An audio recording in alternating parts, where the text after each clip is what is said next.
Hello, everyone, and welcome back to the Cactus Patch. I am your host, Cactus, and today we are talking about a very exciting tournament that is in the scene. It's been running for quite a bit now, Poker Table. And today we're going to discuss the event itself and also the success it's had over many other tournaments that have been appearing in the scene. And who else better than to have the TOs that run the events themselves, Osa and Aza. How are you both doing today? I'm doing good. I played a scrim with my land pickup earlier, and I'm just excited to be here. Been looking forward to it ever since you reached out to us with the opportunity, and yeah, I'm just excited. How about you, Azza? I'm good as well. Some good news. So you guys might have saw the Splat World Series. I'm the one who cooked up that trailer. I hope you guys enjoyed it. It was so much fun making. So I'm just been in a good mood recently. Absolutely. I loved that trailer, and I definitely want to ask you more questions about it a little later on once we get the flow going for today's podcast episode. But yes, that trailer was beautiful. I'm glad to hear you both are doing great today. Why don't we start a little bit introduction about you guys tell us who you are, what you do, for those maybe who don't know you, either of you. Do you want to go first, Azza, or do you want me to go first? You can do it. You're actually the actual comp player. Okay. People know you more. I have a drink water. Hi, I'm Osa, current member of Lunchbox and one of the head TOs for Poker Table, obviously. I've been in the comp scene since summer of 2022, but started showing up more like a good, I don't know, 1 or 2 years ago. Yeah, I've been bouncing around, been getting my foot in the door with more TO work and commentary recently, and I'm, you know, just like I said, just happy to be here. My name is Azalea. Also just go by Ozza. I am bringing up Lunchbox. I am the graphics person for Lunchbox. All the visual stuff you see, that's all me. I'm also the other head TO of Poker Table. I do all the production, and I'm also a part of the production team on IPL and some recent stream or tournaments trailers that you might have seen has been probably made by me. To pick your brain a little bit more, Oz, how did you get into, or when did you get into Splatoon? Because Osa said 2022. When did you start getting into the scene? Um, I'm actually kind of like an OG, but I was Okay. also like 8 years old. So, Okay. Okay. Noted. so Noted. yeah. Fair But enough. yeah, I've always, since I was a little kid, I was always obsessed with Splatoon. Even before I even had a Wii U, I saw the trailer. The Oh yeah, commercials. yeah, yeah. I saw my school. Funnily enough, it had like this like fundraiser thing where if you got enough like signs, um, you could get like a prize to go into like this game truck or like it's like a truck with a bunch of consoles show up to the school and you can go to it. And like I guess Splatoon came out, so they were showing it off. And I begged my mom for a Wii U on Christmas Day, and or not on for Yeah, Christmas. yeah, And then yeah. on Christmas Day, that's when I finally started. That sounds just like such a a cool way to get into the game. Just knowing that like the advertisements is what drew you to it, and then like since then you've been so drawn to it. I feel like that's what like the first time I've heard someone say that they were drawn to it from. I guess also like I've never really had anyone that seen the game for just commercials and wasn't like, oh, I saw a YouTube video from it. So I love the uniqueness Oh of how you yeah, got into the series. yeah. Mine's so weird. It's from a stuff something from my elementary school. So let's dive a little bit deeper into here. What drove both of you to kind of get further into Splatoon, right? So for most games, most people when they get into a series, they like to just play it casually and then maybe turn it off, go play something else. But what was it about this game that made both of you really want to keep pushing further into it? From when you first started, when you first saw the game and thought like, this is really cool to, getting to a point where you are today. Well, the thing with me is I didn't even see anything about Splatoon before I played it. Okay. Cause I remember in God, it's 2020 at some point. It might have been 2020, I think. I went over to my cousin's house and I brought my Switch with, and we traded games. I got Splatoon 2. I don't know what I gave him. I probably scammed him. I'm not gonna lie to you. I probably gave him like 1-2 Switch or some shit. No Um, way. but yeah, I got Splatoon. I didn't play it for a while because I played it at first. I was like, damn, this shit is hard as hell. Hmm. So I kind of gave up and I picked it up again. I'm like, okay, yeah, it's kind of fun. Played it a lot. Then I started watching like I don't even know who I watched, like Alpha Star, Vic Fion, those kind of Okay. people. Yeah, yeah. And then I don't know what it was, but a part of me was like, okay, I want to get good at this game. So I swear to God, I think I watched like Wadsum and Dude at first. I don't Hmm. remember which one of them, but somebody put out a video like, oh, how to get better at Splatoon. I might have been Wadsum. I watched those, and then I saw like little glimpses of the competitive community. Then I started watching Chara. I said, okay, this looks kind of fun. I'll try this. So I kept playing, kept getting better. Played my first scrim, and I was so nervous to talk that I had somebody else do call outs for me. Wait, that's Yeah, actually goaded. it was so bad. Yeah, I was so scared. And I played that, and I mean, it was fun, sure, but I wasn't used to that. Hmm. So I just kept going, got on my first team in, oh man, like I said, like summer 2022, Hmm. Squeezer. I love them to death. We carried over into S3, then I kind of just bounced around to teams, and yeah, it's been fun. Really wanting to get better. I think ever since I got into comp, I've been wanting to be like one of the best. Hmm. And I mean, when you have a goal like that, it's really hard Yeah. because you'll go up, you'll go down over and over again, and it's just you gotta like keep picking yourself back up if you want to be good. Like you can't just give up, and I never really have. Like I've taken breaks, sure, but you just gotta keep pushing. You can't give up because you have a bad streak. You just gotta keep pushing until you get to where you want to go. Yeah, mentality is one of the biggest things that I feel a lot of new players and even like veteran players that still play today that maybe aren't the best of the best, right? There and that maybe like, still like better than entry level, but like low level to mid level area where they just feel stuck. And a lot of times it's really just that mentality of being able to still push yourself forward and being able to hop over any hurdles that are in your way, whether it's the constant losses, whether that's the really just unlucky scenarios with like finding teams or teammates or just players in general for pickups. Because I know like a lot of players. This is going back to when I first made like my beginner's guide to Splatoon videos of like a lot of people would just like leave comments where it's like, oh, I don't know anybody. It's so hard for me to find people. And it's like that is like the biggest hurdle for someone new to get over. It's just being like you're not gonna find people right away, but you gotta keep trying.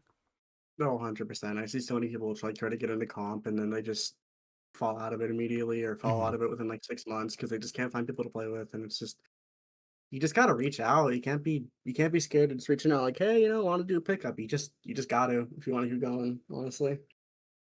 Yeah, no, absolutely. It's definitely scary at first, and I could for someone who's been playing since I want to say the end of 2021. I it's definitely a hurdle to get over. It's definitely something that you gotta try to really just force yourself out of that comfort zone. But once you do, like once you're in, you're in. Like you'll just message everybody, and if they either don't get back to you, you just close the DM, or if they say no, it's just like all right, whatever, close the DM and just move on to the next. 100%, yeah. So what about you, Ozza? What made you want to keep pushing into Splatoon from besides just playing it like on a casual standpoint? Funnily enough, I am not a comp player. Okay. Even though I make stuff for the comp community, I am a production person first and foremost. I am decent at the game. I was Hmm. told I am Div 1 to Div 3 region, and Nice. that stroked my ego a little bit, but I don't think I really wanna pursue comp as, like, a player. Hmm. I have a lot more fun doing production, and, production is something I've been doing for, like, 5 or 6 years. It has been something I've always just done for fun as, like, a Hmm. little hobby, Yeah.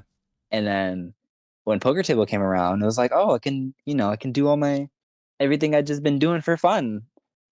And you can see as I've grown and as it's just the thing about it's very similar, just it's just because it's a hobby. I don't know how to word it. It's a hobby, and of course, Hmm. you get better at it, Yeah. like, similar to Splatoon. you can see like my improvements Hmm. over time. But like I said, I don't play the game competitively. I play tournaments every now and then with Osa.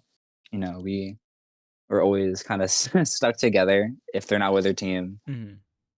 Mhm. But yeah, like I said, I've always just played the game casually and then played it every now and then, little a tournament here and there. You know, I run my own tournament Yeah, and obviously. yeah.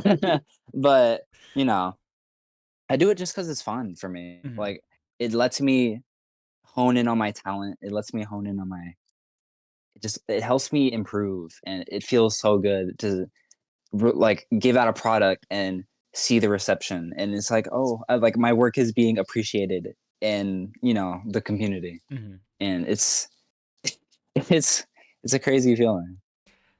Yeah, no, I know exactly what you mean. As someone who like maybe it's like it's a problem, but I kind of do it all, right? So I love to obviously compete. I love to make content about it. I love to just help out a little bit here and there, in the production world if I can with certain things. I've made my fair share of trailers for example, with Metro Inc., the New York LAN, Big Dapple. I've made their trailers a handful of times. I edited for SAC once for IPO when I was going through like a drought of not really playing the game competitively as much.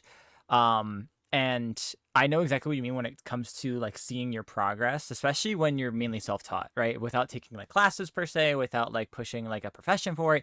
It's just something you enjoy and you love doing it as your hobby. And I loved when I first started making content, making montages. I forget like what the first one I saw was where I was like, I want to do that.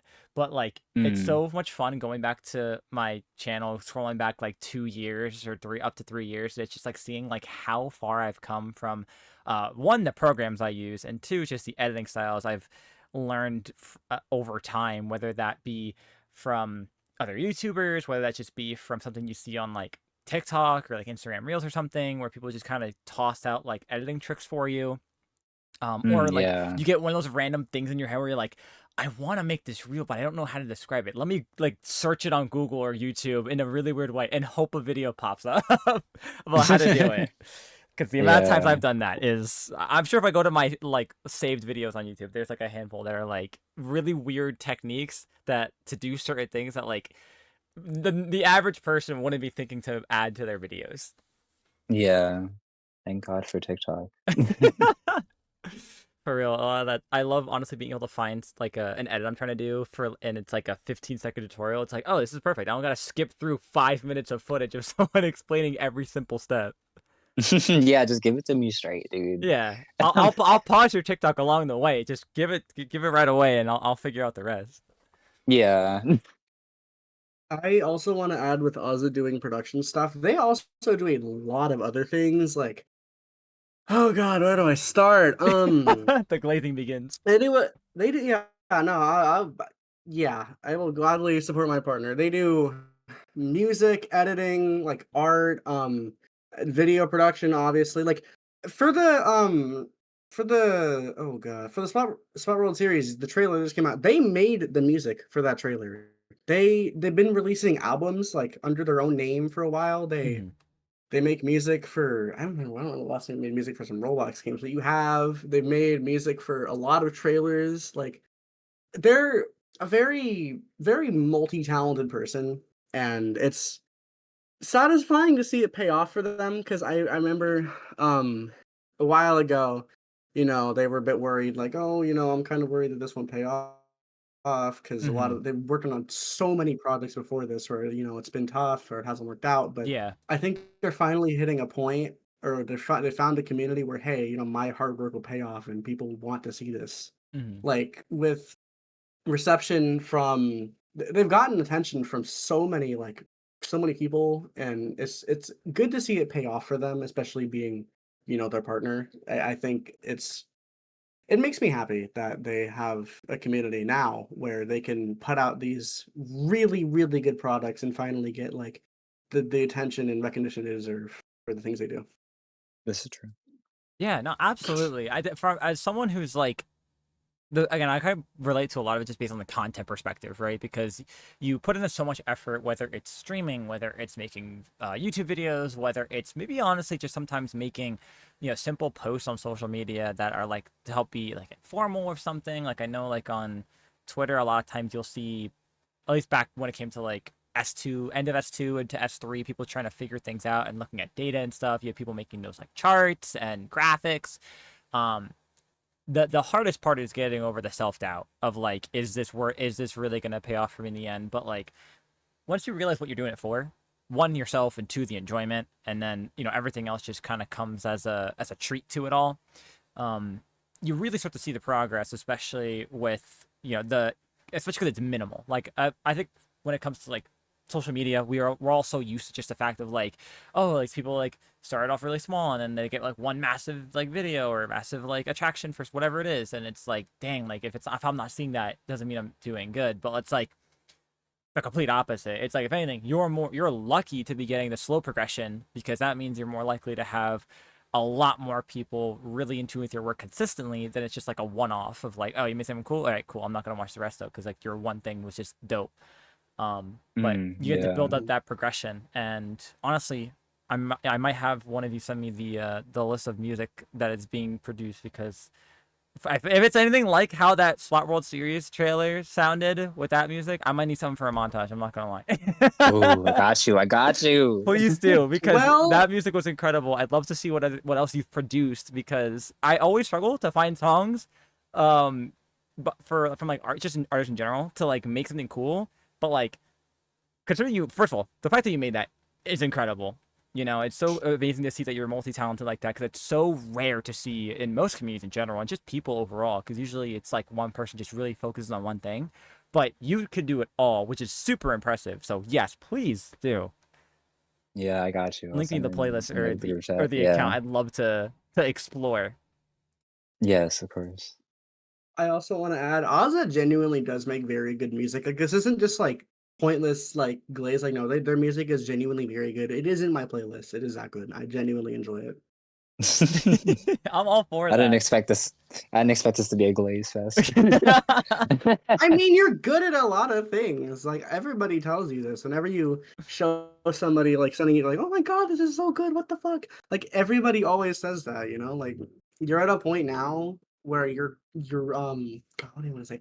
Your skills are like so refined now to it's like at a point where you're always going to get like to word it to word it in a stupid way, you're always gonna get glazed for the shit you do because it's Mhm. really good. Like it's really, really good. Like a lot The- of time, like I'm so serious. Like in other communities, I don't even see shit as good sometimes. Like Mhm.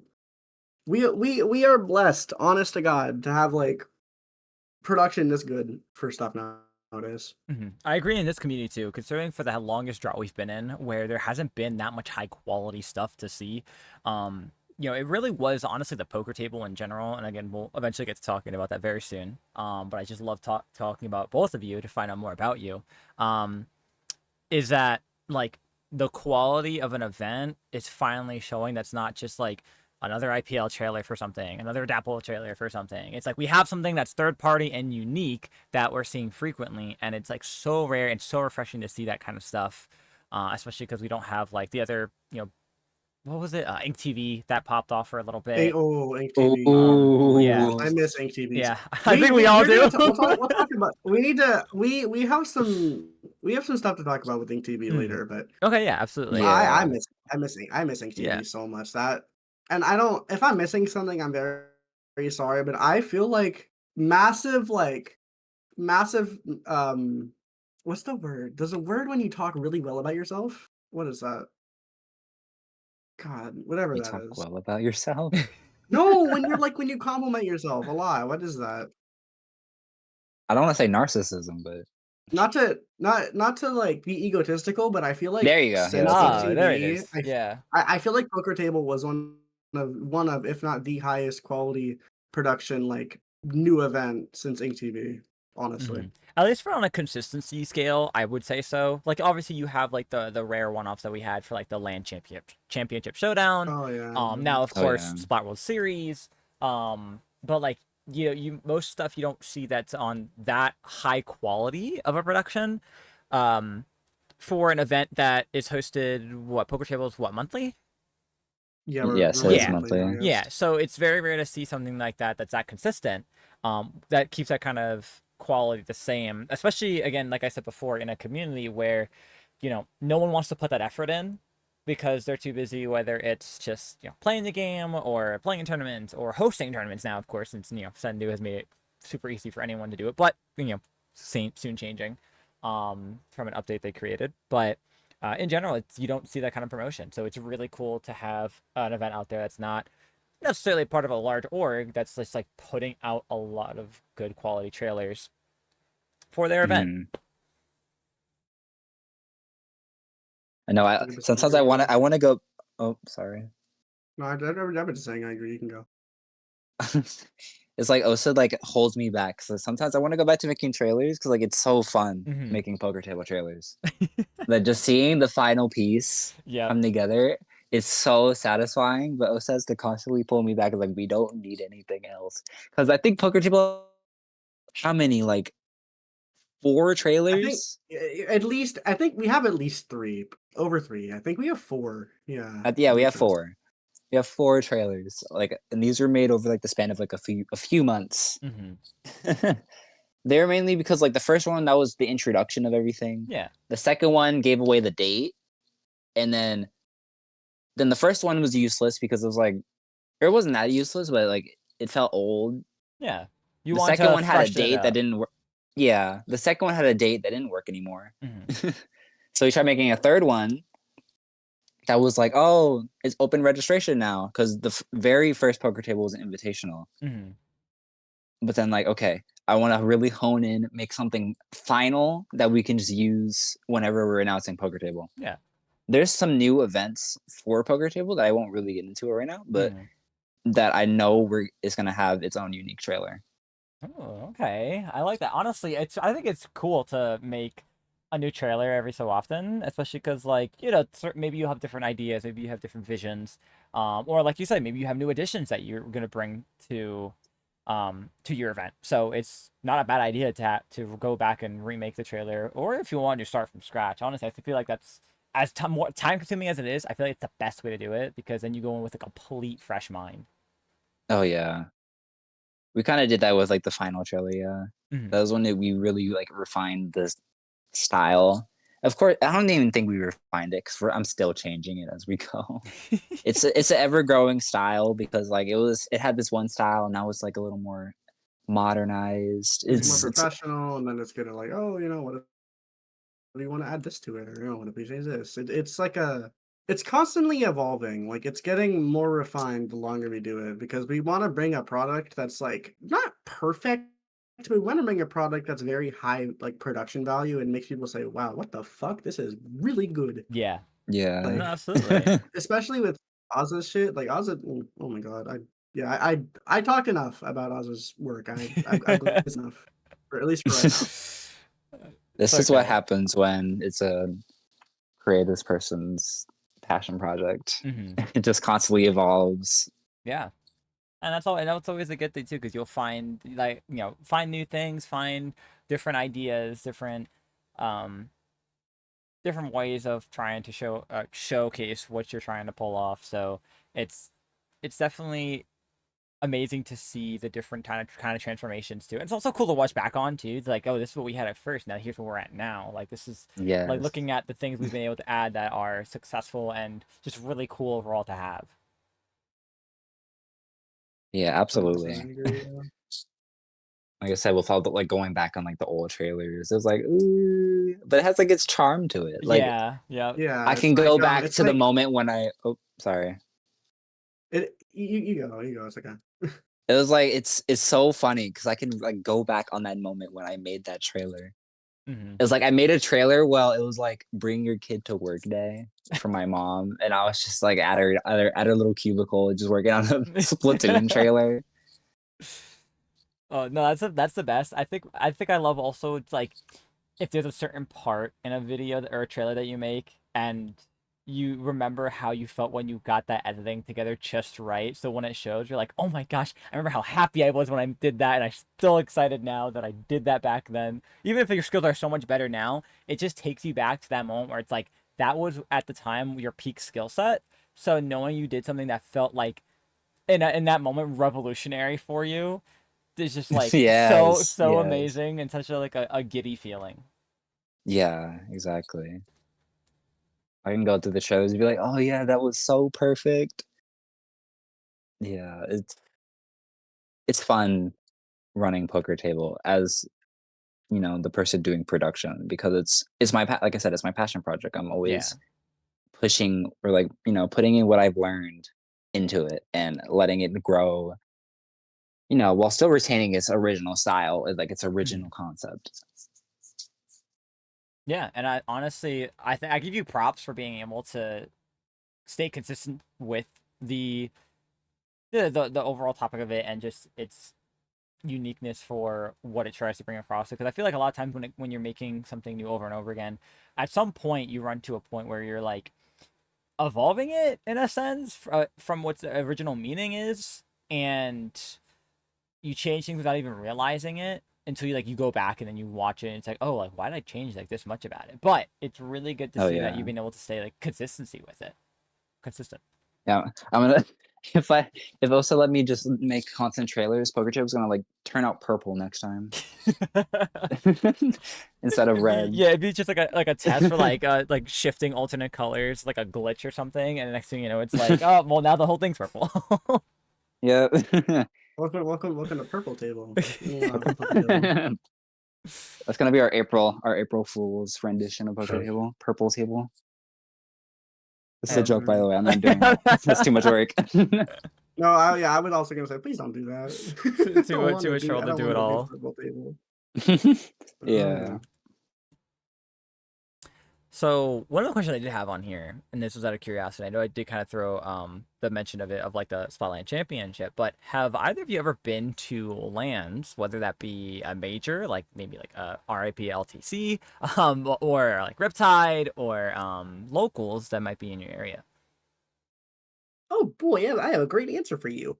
Yes. Okay. I go to Sea Battle like every time I can. Oh, okay. Sea Battle. Asa, don't do it Huh? this time. Really? Sea Battle. Okay, okay. Sea Battle is the local that takes place in Seattle, Washington Hmm. state. Really? Not okay. I'll Not the stop. I'll district. stop. Not the not Washington D.C. Hmm. I've gone to Sea Battle 2, 3, and 5, and I'm going to 6 in July. Very nice. Um, yeah, I want to go to more lands, but like, no lie, I'm kind of poor, so I kind of can't. I'd love to. I want to go to That's more fair. lands. No, Like, I that's so want to. fair. Yeah. I know I want to so bad, but I have a good amount of friends. It's going to see battle is always fun because when I get to compete and say, hey, I get to fight other people from my state and I get to see, oh, like, oh, who will win? It's always fun, but also a really underrated part of lands is just hanging out with your friends. Hmm. Like, you just get to spend time with people that you like really, really like, and also share a lot of interests with. I mean, obviously Splatoon, but I feel like Splatoon I feel like Splatoon players have a lot of mutual interests, honestly, and it's just nice because I remember last time I went out with some of my friends. We went to like a restaurant after, and then I think the time before we went out to another restaurant. It's just fun, get to hang out with your friends, and it's just it's like the highlight of my month every time it happens. It really is. Hmm. It's really really fun, and I want to go to more lands, but we'll see. I'm hoping I can go to more lands next year, but Hmm.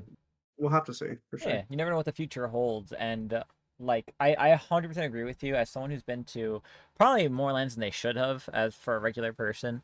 Um, it really like literally 90% of the experience of lands is really just going for the people. I love it every time when Popkin talks about a land as like a preview for like a major or anything like that. He has a saying where it's like, you're there for Splatoon, but your main purpose is the community aspect. Like you're there to talk, you're there to have fun with players, with your teammates. And I love always when I go to the events and like look in the venues, you see all the just like the groups of like people just sitting on the floor in the corners or talking in the hallways, and just seeing like this is a group of a huge area of one community with their individual circles, but all just having a good time together, talking about, you know, Splatoon, or like you said, with common interest, because the amount of Splatoon players, myself included, who love like Pokemon or something like that, just like the merge of it, you know, or so many other just consistent um alternative likes for gaming or just IRL stuff. Like I always love seeing some players talking like Blue Sky about sports. Even though I'm not a sports person, it's just cool to see that there's the common ground. Um, Lands are so much more enjoyable when you go with a group of friends or you meet friends down there and you're all able to do stuff at the event in the venue, or like you said, outside of it, like maybe going to dinner or something. I know a lot of the players at MomoCon went to like um places in around the area. Like I know there's like a Top Golf near there at MomoCon, so like Ooh. some players went there. I know at um Riptide, I think there was like an arcade that was not too far, so a lot of players were going to like an arcade. Like there's just so many other things to do, and it's so cool to see players actually venture outside the venue. Mm. Because you don't know if that's the only time you're ever going to be at that land. You got to be able to enjoy the different space you're in shit for that weekend of being like in a different state or maybe a part of the state that you don't usually go to, and just try the local things there.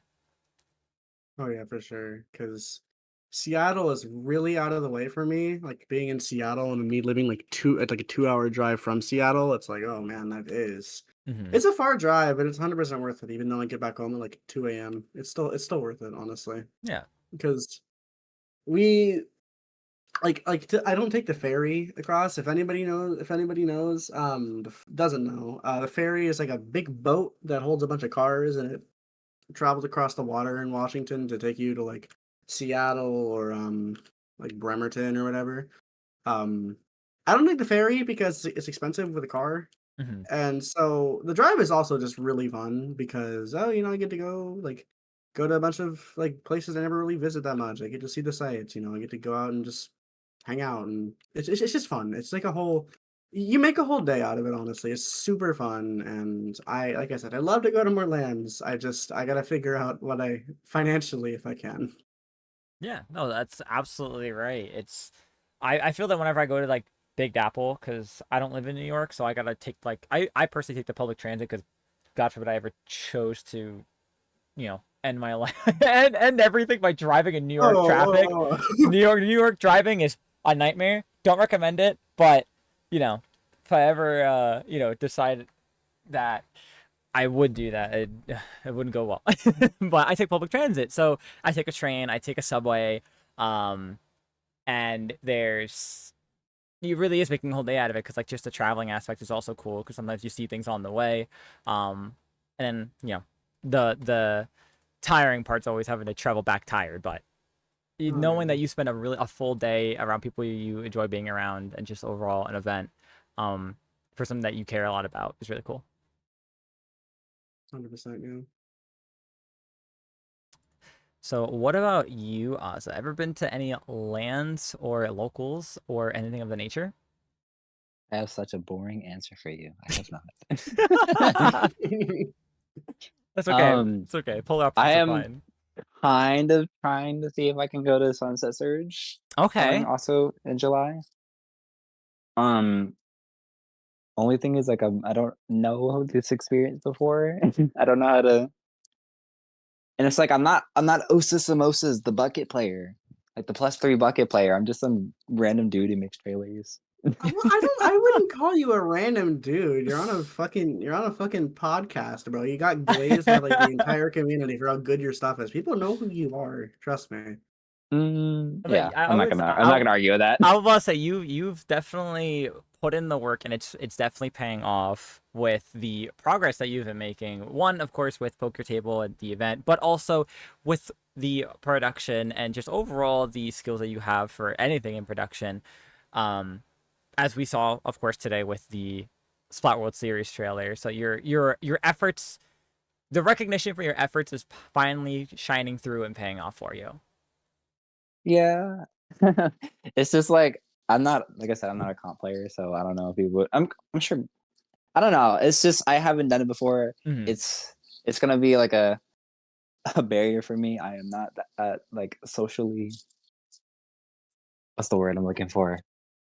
Not I uncomfortable. I Mhm. think you also need to consider the fact that like we're a bunch of Splatoon players. We're not like we're we're Splatoon. I don't think Splatoon players are the kind of people who are gonna be like, "Ew, you do this? I don't like you." Like, no, we're a bunch of fucking nerds, bro. Like, we're Yeah, no, for real. And also like just I think the cool thing is like for you growing in the production side of the scene, I think it's less of like where if you're a comp player, you have all eyes on you, whether it's, viewers, whether it's other players, whether it's um production, whether it's, anything in between. It's like when you're growing the production side, the only real eyes that you really see on you a lot of time will be other production staff or other um people that work in the behind the scenes. So it's like you're Yeah. kind of growing in a more controlled environment where instead of like as a comp player, it's like you do well in enough tournaments and you beat enough big names. It's like all eyes are on you if you decide to one day start streaming. Yeah. Absolutely. you wanna know Yeah. the other thing, Azza, that I don't think you properly, recognized or realized yet? A lot of things. When I went to Sea Battle 2, which was my first LAN, right? You say, "Oh, I'm big Osa Samosas, the +3 bucket." You know how many people knew who I was? Like, 2. 2 Oh. people. Yeah, you will be Oh. okay, I promise. That might it w like, 2 people, one of them knew me for Poker Table, and I think the other one followed me on Twitter, and then besides that, they did not know who I was. I promise you, I think Cactus can also say the same. Your first LAN is like a fucking magical experience, bro. It is so Yes. worth it. I don't Yeah. even if you don't know people, just go. You will meet people. Like, you can also just meet people in, like, the LAN server as well. It Yeah. is so worth it, bro. I was, like, nervous about going to Sea Battle 2, and then I went, and then I got home, right? Next morning, I wanna go back, goddammit. Like, I was so sad. I wanted to go back. Like, it's so worth it. Yeah. Post I land cannot. blues are a Oh god, menace to yeah. the mental environment. Oh my god, yeah. Yeah, no, I agree. So even if you go just as a spectator, that was when I went to my first LAN. I went to Riptide, Riptide 2022. Um, it's like I went only as a spectator because one, I didn't know anybody, right? And I didn't really. I think it was really late to sign up for to compete regardless. So I went as a spectator, and it is like Osa said, it is a magical experience. It is incredible. The vibes of the room are like always just so spectacular because you're always having that kind of like um starstruck moment of like, wow, I'm somewhere where a game that I mean can only really play online is like shared by tens of, I don't want to say hundreds, but tens of people that are all here, whether they're watching like I am, whether they're competing, whether they're maybe production staff running around making sure things are working, commentary too. Like sometimes commentators go in, they're just there to commentate, Oh yeah. not even to play as well. So you get that really cool experience of like everyone in between is just there for Splatoon and they're just enjoying the game like you are, and like the having the ability to just kind of walk up to somebody, maybe if like they're watching a set, and you could just be like, say something like something you see or like ask a question about it. Like it's just really cool that how welcoming players are in the LAN environment. Whereas to like I don't know, so I don't know any other LAN environments really. I know like sometimes for Smash Bros, it's like a lot of people just kind of watch and just listen for like the hype and just have like their reactions when someone like pops off. But um, Splatoon, it's like even though it's a fast paced game, there's still so much on the screen going on that you can always just like ask a question. Like someone watching might be able to like give their 2 cents as well. So it's like really cool. Yeah. I definitely I was like I think it was yesterday. I was like, should I like throw out a little post and like looking for a team chat? Like I, I'm slowly trying to build up and work yeah. up to the courage to go. I think you'll have fun. Hmm. Like, I'm just saying this. Like, and like, even if you don't know anybody, everybody there plays Splatoon. Like you're gonna you can just Yeah, walk up to a person. it's not like you're It's walking like, into like a Call of Duty land oh my god, where it's yeah. like I don't know what's happening here. They're shooting each other, but okay. Like, I go to a Call of Duty land, I'm gonna get hate crimed. I'm not oh going my there. god, yeah. I no Call of Duty players are and also the thing with Splatoon players is like everybody's like gay. It's like Awesome way to explain it. I mean, You I'm know, not lying. that's definitely one way to put it. And also, the other thing about LANs is that we all know, everybody knows, and we don't need to say who, but there are some people on Splatoon Twitter who are just not nice. And you Mhm. know the best thing? None of them go to LANs. None of them go. This is It's like huge. you don't need to interact with the bad side of the community because none of them go to LANs. Because if they did go to LANs, they get kicked out because nobody likes them. It's like everybody who goes to LANs is generally a nice person. I have not had one bad experience at Sea Battle besides losing. It kind of hurts, but it's okay. You get over it. In like That's like the you get only over bad losing. part. Yeah, you get over losing in like 10 minutes when you just go hang out and talk to somebody else. Like, okay, yeah, I lost, whatever, who cares? Anyway, it's time to go like eat some more food. Like it's Mhm. fun. You should go Yeah. genuinely. Even if you don't find a team, just go as a spectator. Go talk to Yeah. Pepe, bro. I do want to talk to Honestly. Pepe. Oh, Yeah, Pepe, dude, just I go. could tell you as someone who like when I first, I forget how I ended up talking to Pepe in the first place, but like that Pepe didn't. I forget how I like knew Pepe beforehand, but they definitely didn't know me. But like they are so welcoming as Oh my just god, a yeah, Pepe player is and a so person. Like welcoming. you could literally be like, "Hi, like my name is so and so," and like I just like think you're like if you go to Surge, it's like your event's really cool, yada yada yada. It's like they are so welcoming and so nice and always willing Yeah, to like share in that experience of like, yes, Splatoon in person, it's yeah, beautiful. Pepe is so Yeah, you so two have nice. met. Oh You my guys have god. met him. He is so nice. And like Hmm. everybody in Splatoon lands they're so nice. Like they're just Yeah. nice people. Yeah, it's rare Like to I have said, we're a not gaming scene where most players are like that's like welcoming and nice about just oh yeah. anything. Um, so it's really cool that like you literally kind of go up to anybody and like they genuinely would just be like, as long as they're not also super socially awkward, they'll definitely just be like, oh yeah, let's talk about Splatoon. You can go up to somebody and Yeah. share a mutual hatred of E-Leader, and then like you can have a full True. conversation. You can just go, you can walk up to somebody and just say, "So how about E-Leader, huh?" And then it just sparks the conversation. It's so easy. It's so Yeah. easy. And I know me saying this, oh, it's easy to start a conversation. Sounds kind of stupid because I don't suffer from as much like social anxiety as others. But like at Sea Battle 2, I did, and it was kind of hard. At Sea Battle 2, I didn't talk to a lot of people because I was scared. And at Sea Battle, like I think I actually skipped Sea Battle 3 because I wasn't around. I went to Sea Battle 4, not Sea Battle 3. But I went to Sea Battle 4. I'd gotten used to it. I'm like, oh shit, people. Hi guys. I just like talk to people. It was super fun. And it's like I said, your first land is a amazing experience. I still don't forget Sea Battle 2. That was one of the most fun days of my life. It was so fun. You're Like biased you because you gotta go, bro. won. Yeah, I know I won, but even if I didn't win, I still would have fun. I love I it. didn't win Sea Battle 4. I got fourth place. I got fucked up by tri-strikes on stream. I was salty for like 10 minutes and then I felt better. Like, yeah. So it could be worse. You could Zuko Was- yourself off the map in front of 150 people, but you know that's. I That happened to you. I'm gonna take a Yeah. wild guess and say you did that. Yeah. Oh Yep. man. Yeah. You know what? Honestly, it was like look like I remember like in the moment being like, "Damn, I really just did that." Anyway. Yeah, it's funny. Like I Yeah. remember my old Ludi team, we love Katamari and we were Div 4. I remember I was on stream fighting my next team actually, which is kind of funny, Tourney. I remember fighting them. I whiffed like 6 shots on V-Boster in a row.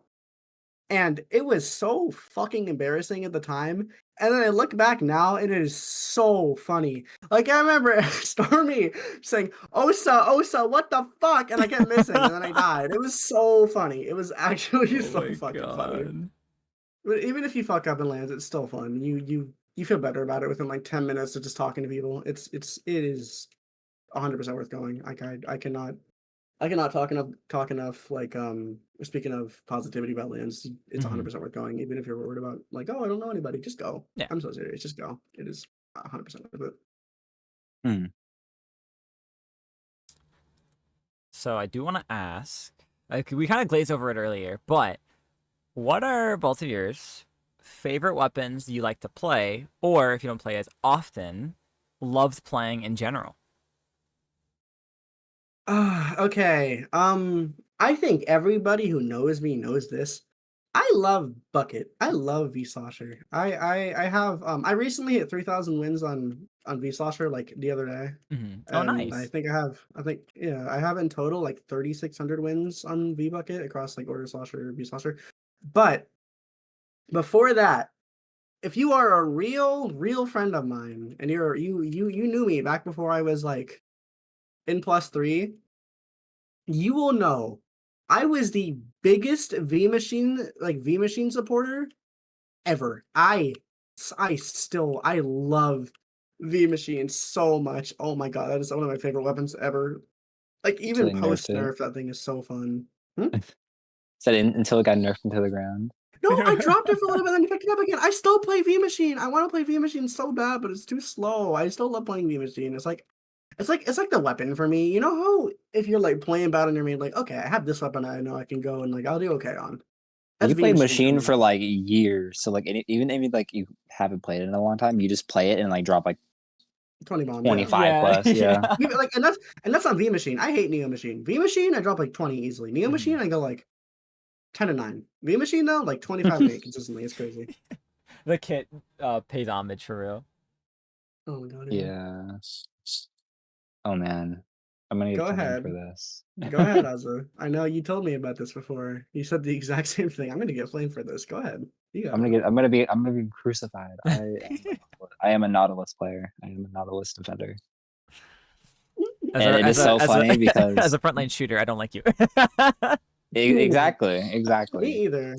As a bucket player, I hate Nautilus with a passion. Yeah, every time I hear Osa playing Splatoon, like fighting and not like, I hate Nautilus. It's such a skillless weapon, and I just like I side eye like, oop. Don't call me out for getting mad at Splatoon. I mean, people know I get mad at Splatoon, but come on, bro. Nautilus is so skillless, and I'm like, oh, am I I will say skillless? that. I will say that. I will say I hate Nautilus. Fighting Ozza in 1v1s is like I hate Nautilus so much that when I fight Ozza in 1v1s, you know what I do? I shark constantly. Because I don't want to fight you. I shark you out and I kill you because oh, I want to run a Nautilus. Oh no, I'm dead in like half a second. It's Mm, ugh. Continue with your weapons. Curse of hit scan. The other weapon I kind of play on the side is edit.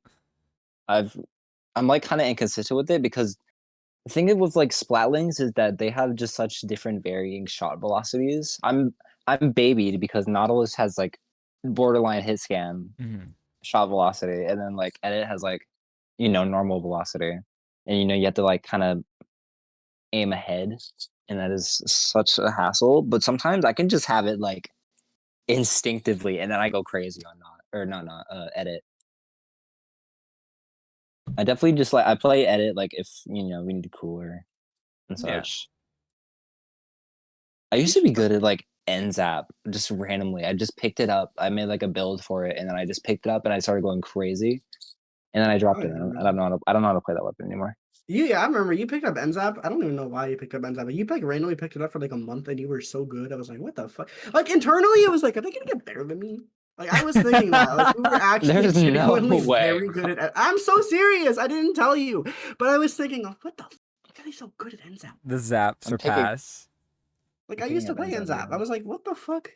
I don't get it. I don't Like I understand. throw it in a cooler and I like wipe out the entire team just for fun. Yeah, I don't. It's like what the fuck? And we're like fighting good players too. It's not like we're just fighting random losers in open. Like we're fighting actually good players. And you're just doing and like you're just killing them. Like what the?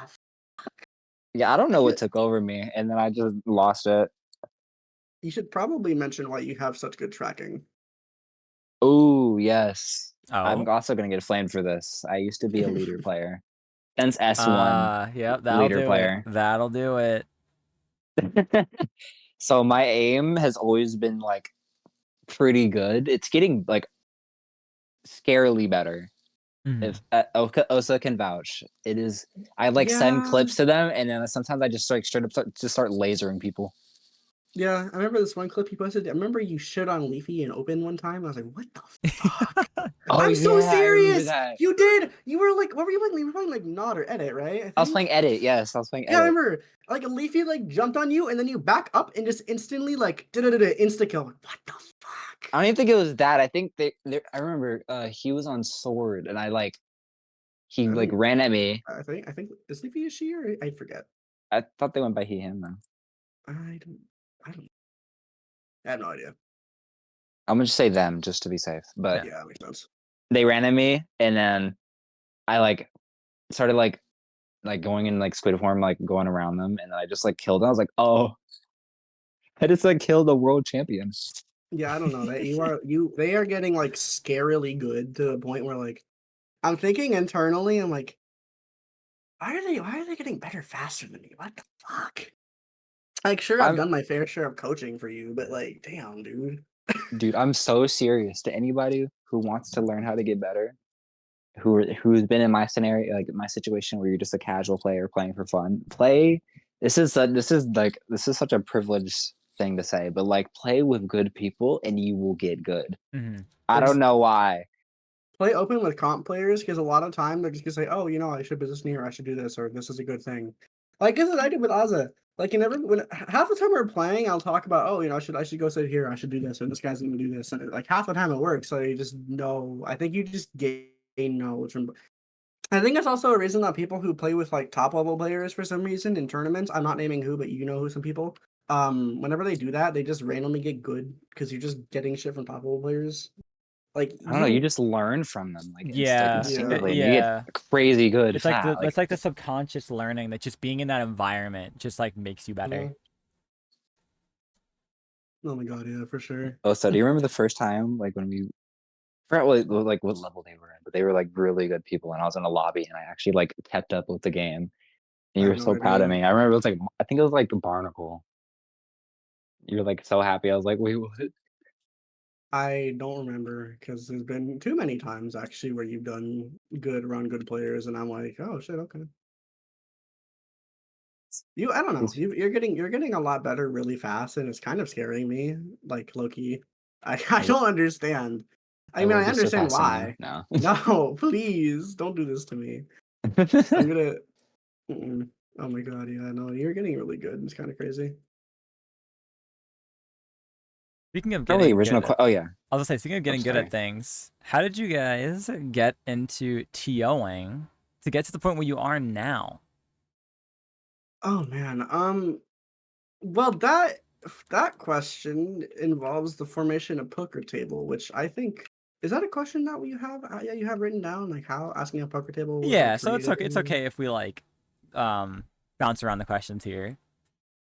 I will let Ozza talk about the formation of the poker table, at least the beginning, and then I kind of want to talk about like, oh, this is what we aim for, kind of thing. Okay. Yeah. Actually, funny enough, poker table technically isn't my first tournament, but it is my first tournament like within like the community at large. Okay. It Talk was about just like it was just some like horrible tournament in my old Discord server. We had like people who were still on S2, and then we'd go back to S2 just to play like a set, and then go back to S3. It was so unserious. I got my ass beat by Osa. That's how we met actually, because yeah. a friend was like, "Hey, do you want to play in a tournament my friend's doing?" Sure. And then they won the tournament, the little tournament against like a bunch of casual players. I still feel bad for that. I'm so sorry. I want to say the one thing we used to have. We had an ex friend, and Oh. yeah, I'm not gonna name their name, but it was so funny. We had an ex friend, and I remember they only had S2, so I said, okay, I'll go fight you in S2, and then we played on. God, what was the map called again? It was like museum. It was no, Yeah, it it was was like the a museum map in S2, or the name of it. the one with the glass, the ever so notorious glass on top mid, or just on top.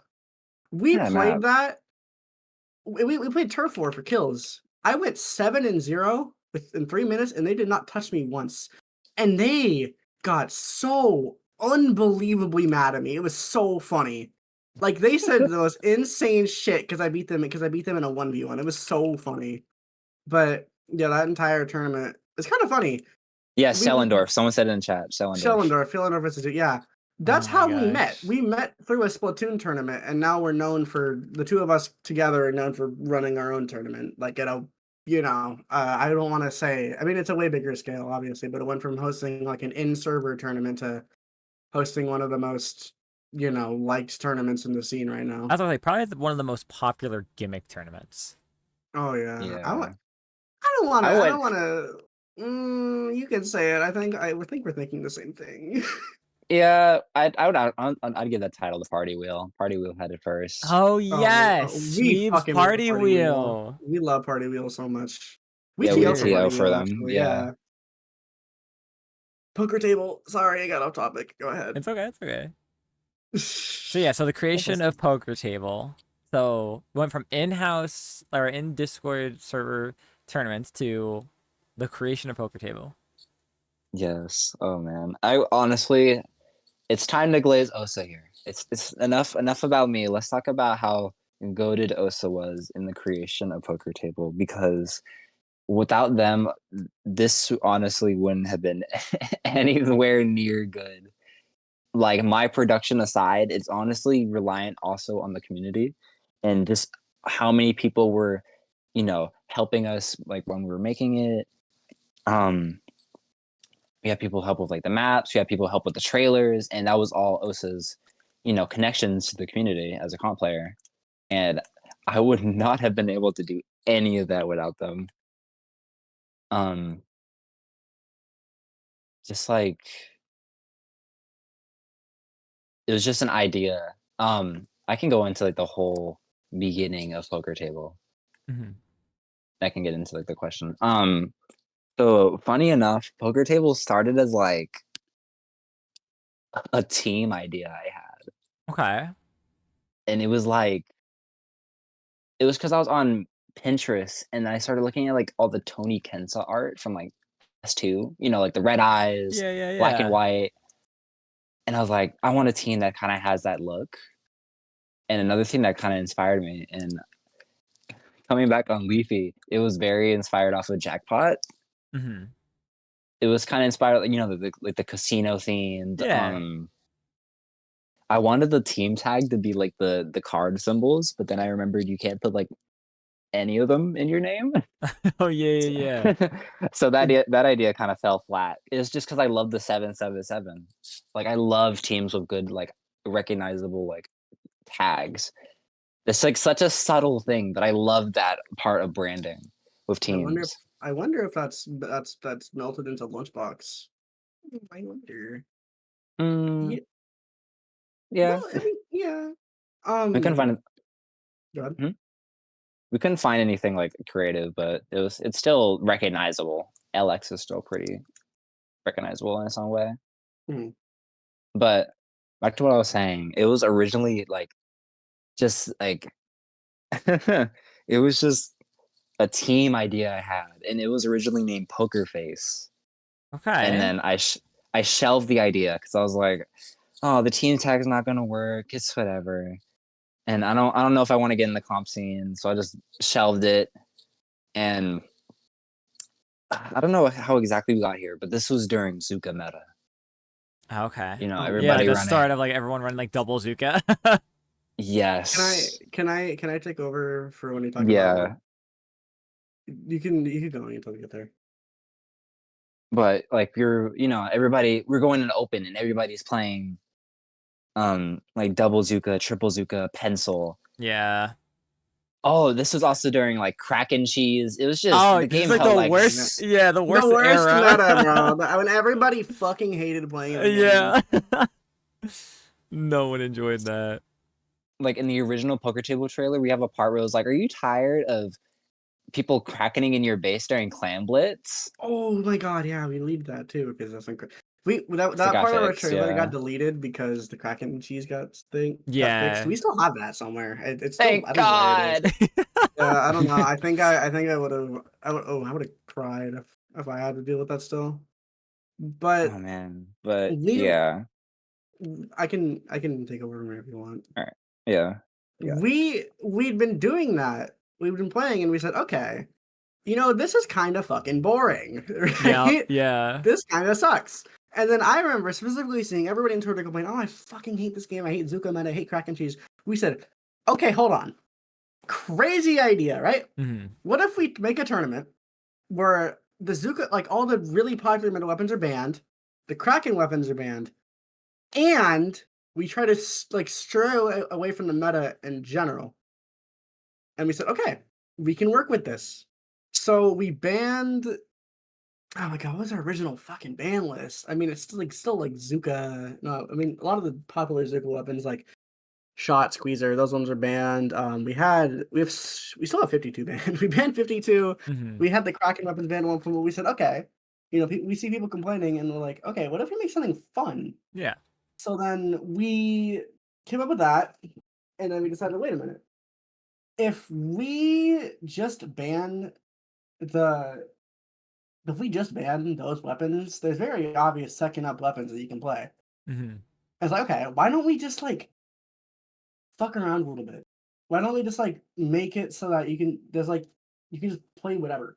Yeah. And then we banned like, oh my god, what else did we ban? I don't remember, but we just made gimmicks off of that. We said, okay, why don't you just play the game for fun? Why don't we just try to take away the whole sweaty part of Splatoon and just make it so, okay, Mhm. yeah, sure, we'll just play for fun. Like that's why all of our gimmicks exist. It's because it's like, okay, it's a certain weapon, it's like a certain weapon list or a certain like thing that you play around, and it's meant to be fun. The entire reason that we made Poker Table is to have fun and just to stray away from how boring the game was at the time.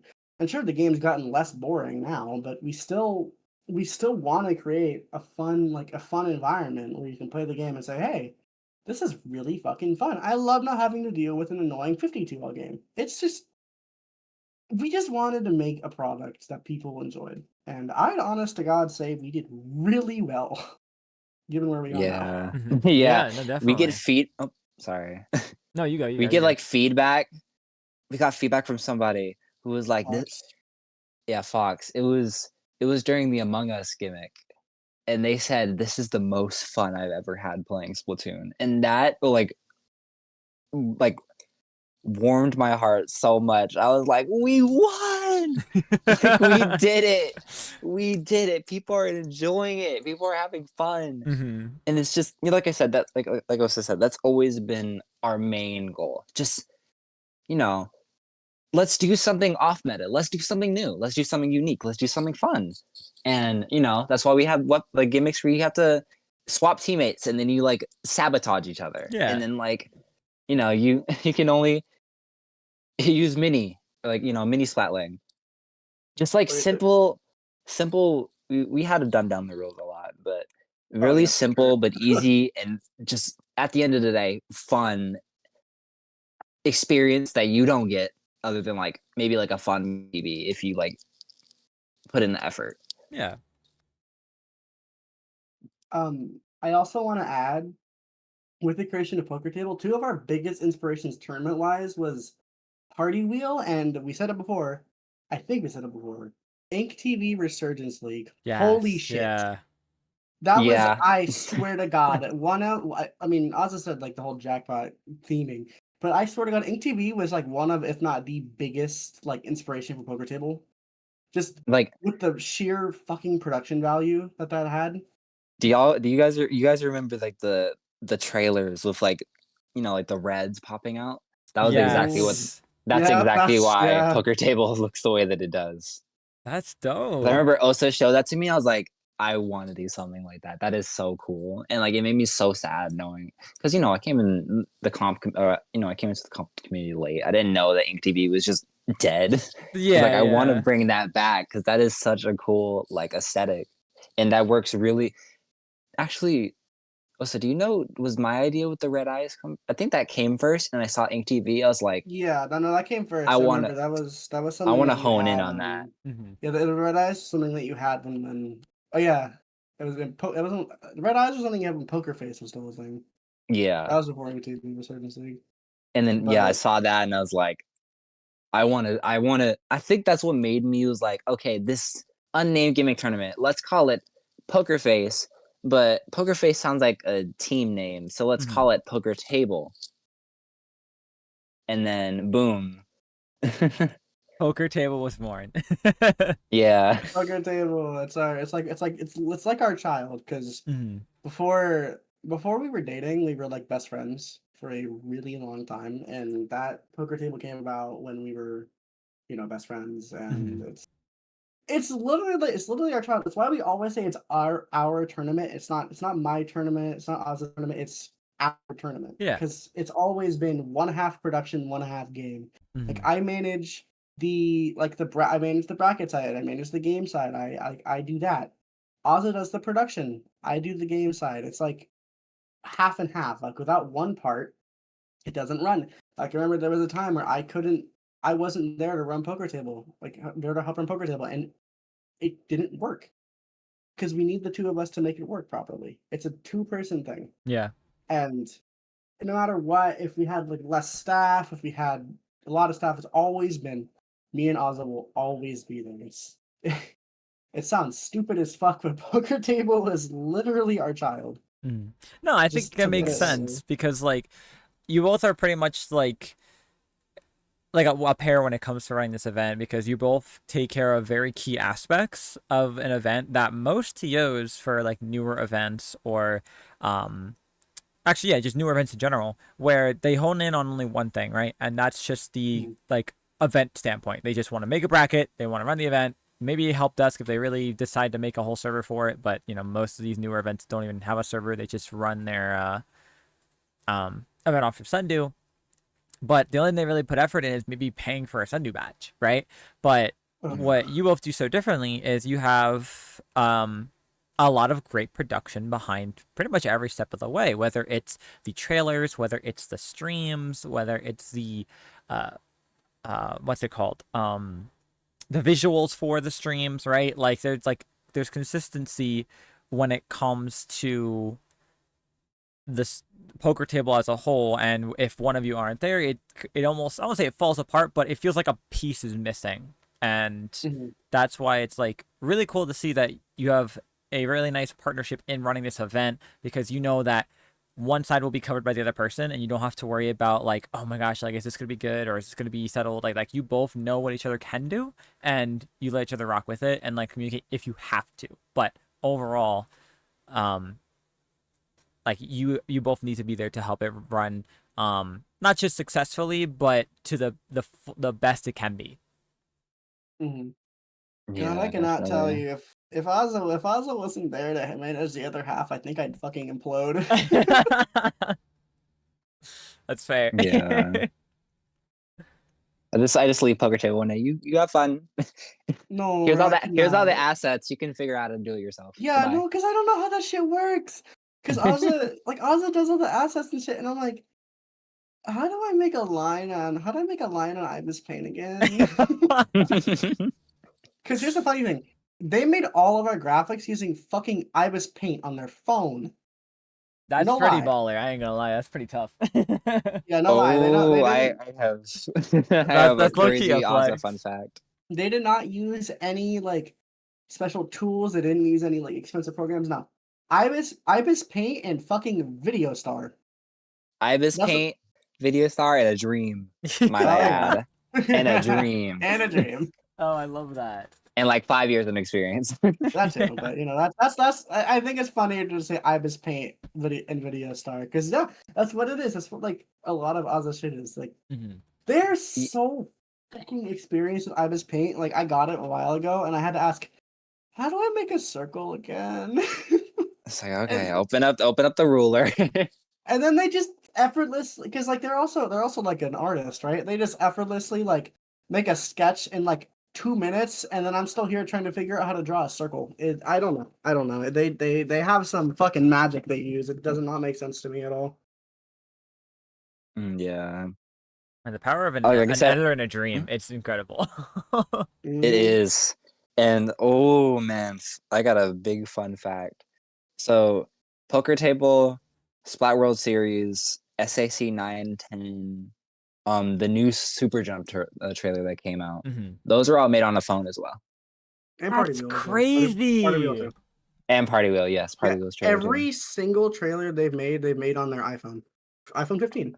That On my is little, on my fucking little funny. phone. That bro. is so impressive. You have no idea. Wow. Yes, Yeah, I have After Effects. I will hopefully be moving on soon. But it's really funny because I got After Effects, and then I'm like, are you gonna use it?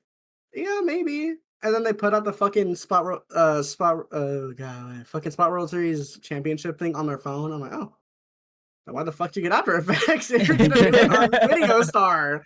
It's so funny. Like, sometimes they'll like stream to me like the creative process of making the trailer, and it looks like they're managing a fucking like a rocket ship. It's so stupid. Like, they just open up like 20 menus effortlessly, like make something in like a minute. I'm like, yeah, you go, man, you got it. Yeah.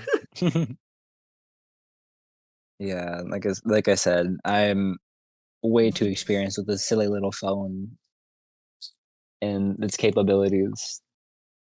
If Dude, once it No, actually, sorry. you go. You finish. Once the app I use is like Osa said, it's Video Star. Uh-huh. It's made for like, ooh, the reason I downloaded that app was to make like fan edits and fan camps. Oh my Fan god, cams. the Billie Eilish edits, right? Are those? Yes. Okay. Oh my I god, was yeah. like, I used to make Billie Eilish fan edits when I was like 13 on this app. And it taught me so much of how to use this app. And now that it like has like 4K quality and like 60 frames per second, now like everything looks so smooth. Mhm. Only detriment is that it like takes like one trailer takes up like a chunk of my storage. That's crazy.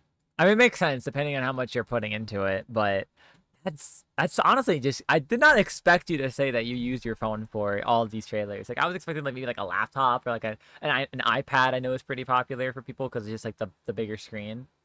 Yeah. My It's little iPhone 15 is my savior.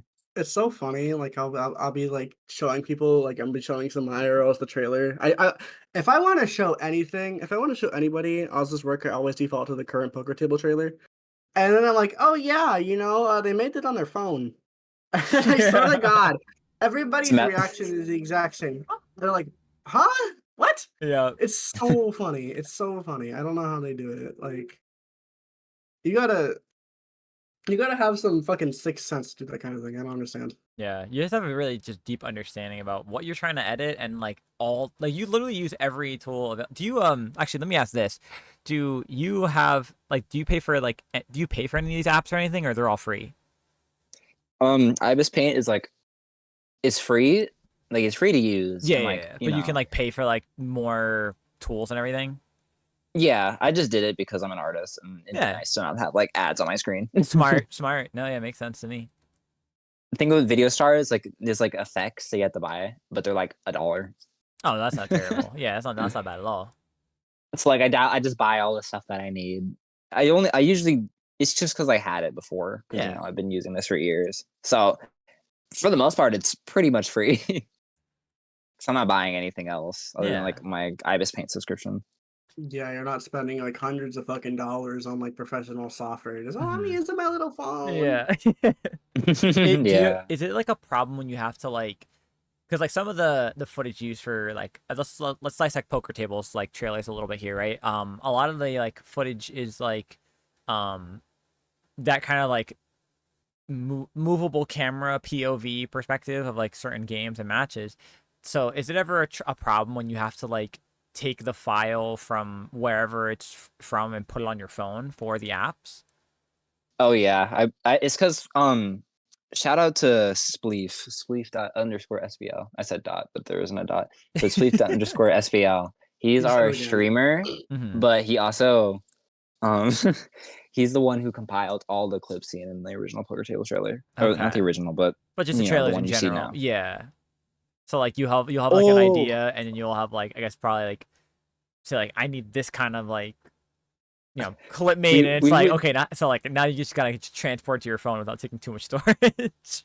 honestly like sometimes I have some scenes in mind. Like we'd do like PBs with like a group of Yeah. people, Yeah, have Spleef smart. just in the room Yeah. so we can get back to the replays, and then we just go for like at least like 2 hours just going through every clip and like seeing, oh, we can record this, we can record that. Sometimes I just let like Spleef just go off of what he's feeling. Like Yeah. sometimes he like that one clip of like all the ink flying with like all the crab tanks. Oh yeah. Oh, That talking was about from Spleef's idea. That are you was talking are you talking about all him. under the crab tanks or over the crab tanks? I forget which one. Under Oh like yeah, where all the that's a paint really is flying with the that's a really sky. good scene. I like that one. Hmm. And the funny thing is, like, the only reason the sky is off is I think just because like it was on a top down, and in the replays, if you do top down, they have to obviously remove the roof. Yeah. So they had it like that, so the roof was just missing. So you just look straight up into the sky, and that was such a cool scene. And like I said, sometimes I just let Spleef just like look at the clips, get some recordings, and then he just sends me like this 2 hour long brick of a video, and I have to like go through all these like clips. I'm like, oh yeah, that works. That works. And then once I'm done, I did like delete it because I do not have the type of storage to have a 2+ hour video on my on my poor little phone. Yeah, no, that But that makes was sense. that was before I like modded my Switch, Hmm. and then I could do the free cam and stuff. Yeah, yeah. And plus And you I, have to I have just like have a you have a day one Switch, right? Because you have to have a day one to do that, I think, right? yeah, I barely passed, or I barely didn't like didn't get like the Man. patch. Hmm. Oh yeah, you can talk about your Oh, you're never unfortunate gonna guess what experience. happened to me. Okay, so me and Ozzy got the same capture card and the same thing to mod your Switch. Hmm. You're never gonna guess what happened to my stuff. Oh My no. stuff didn't work, and theirs did. Uh, Their capture card works just fine. I plugged mine in, it did not work. Their little thing to mod their Switch, theirs worked fine. I figured out my Switch is, I swear to God, one patch too late. that's crazy. So I swear to God, I for so long have wanted to like mod my Switch, but no, I can't do it because my Switch is too old. Even though this thing runs like a fucking potato. Here's the other thing about my Switch, right? My Switch gets laggy. So what I gotta do, I have to turn on color lock and turn off post display on my Switch if I want my Splatoon to run at 60 FPS. I cannot run my Switch with color lock off and post display on. I cannot run Splatoon for more than like 3 days without it dropping to like 50 FPS and it keeps going down. It got so bad. I was fighting. I don't even fucking know what the roster was. It was some like catnip octopi fucking that group. Hmm. And I was fighting them, and we were doing good. And then for some reason, my Switch says, "Okay, we're gonna drop you to 30 FPS on defense," and then we lose. It was That's Mm. horrible. I was so mad. I was so angry. And I don't know why. Because Oz's Switch kind of runs, I guess. It runs better than mine. Hmm. It kind And of runs. I mean, didn't your Switch like not like your Wi-Fi didn't it like Oh not work? yeah. Okay. So you can load up the mod as Switch. You can just like load it up without the mods. Hmm. With mods, I have like kilobytes per second upload speed and download speed. I don't Damn. know why. And then I It's put it back so on stock, bad. and then it's fine. That's I don't know what wild. the issue is. You know the worst part? We only learned this after we went for all nines on salmon, and we both got to 990, and then Ozza kept DCing. So neither of us got the badge. We were both at 990 with like 20 minutes left, and neither of us got it. I was Dang. so mad because I had a 10-minute ban I too. I was like actually the worst like combination. oh my, it was fucking awful, dude. Oh my God. Yeah, I was so mad, but I got over it. It's fine. Yeah, my Switch surprisingly runs better than Osa's for some reason, despite So I'm mine mad having about it. mods. I gotta I'm say mad about that's that. wild work. I'm not happy with that. I'm actually quite mad about it, but it's okay. Yeah, we got on a really big tangent. It's okay. Yeah, it's okay though. That's honestly welcome here. So, okay, so we Yeah. did talk about the creation of poker table, and I know you both did kind of go into a little bit like what the goal of poker table was. Um, what are some things that well, I'll ask two separate questions here, right? Because since one of you is mainly production, one of you is mainly like tournament running. What are, I guess, the likes and dislikes when it comes to running the tournament? And then the other is when it comes to maybe the production side of things, maybe like creating graphics or creating the trailer or running the stream. Like what like take me through some of the likes and dislikes for those things. When Mm. TOing a tournament, it it's fun depending on who plays your tournament, Mm-hmm. because some people are really fucking bad at reading. I'm just gonna come out and say it. Some people are kind of dumb, and they Yeah. don't read the rules properly, and then they get mad at you when they can't read the rules. Yeah. And I hate that. I'm sorry. With Poker Table, we have tried so hard to make these rules as easy to understand, and then every time there's some person, I think this should be on this, and I'm mad at you because of it. We made the rules, bro. Yeah. That's fair. like, I don't understand. Like everything else with this TOing is fine. It's fun. Like you get to know what happens behind the scenes for TOing, and it's fun. Which I will also say, please treat your TOs kindly. I'm so serious. Yeah. I like you only ever see the bad side of what the TOs do, and we all know who I'm talking about.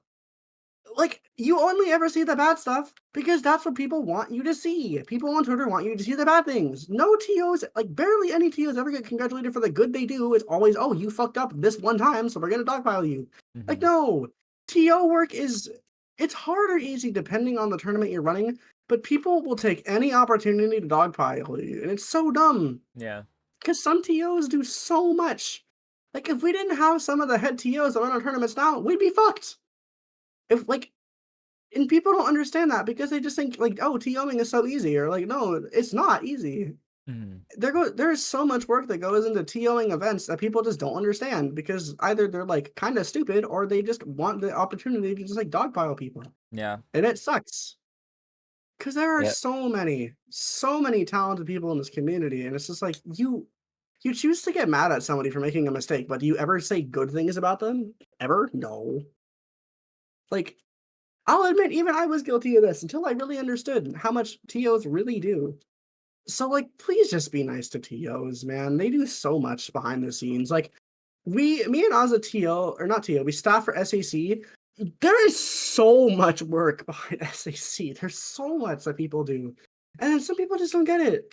Some people just think that you can know, like, just, I don't know. People just gotta treat TOs nicer, man. It's, Yeah. like there's so much work behind so many different events, and you just choose to like not be nice and just, oh, this person made this mistake, so they're a terrible TO and they should be gone from the community, or they should be like it should be gone. Like, no, you never see the good things. If you saw the good things, you wouldn't think the same thing because people make mistakes. Mm-hmm. Everybody makes mistakes. It's such a normal thing, and it's just like I don't know. People just don't. Some people just don't understand, and it sucks. Yeah. You can't make everybody understand, but I wish you could sometimes. I really do. Might I Tan- add to the Tangent over. So sorry. might I add to, TOs doing this, being nice to your TOs. They do this for free. They do this just out of just genuine love for the community. Yeah. Like, nobody gets paid for TOing over here. Mm-mm. And like, it's fine. It's just like this is just straight up charity work. Like they're doing this out of like the kindness of their heart. You guys gotta be like mutual with this. Mm-hmm.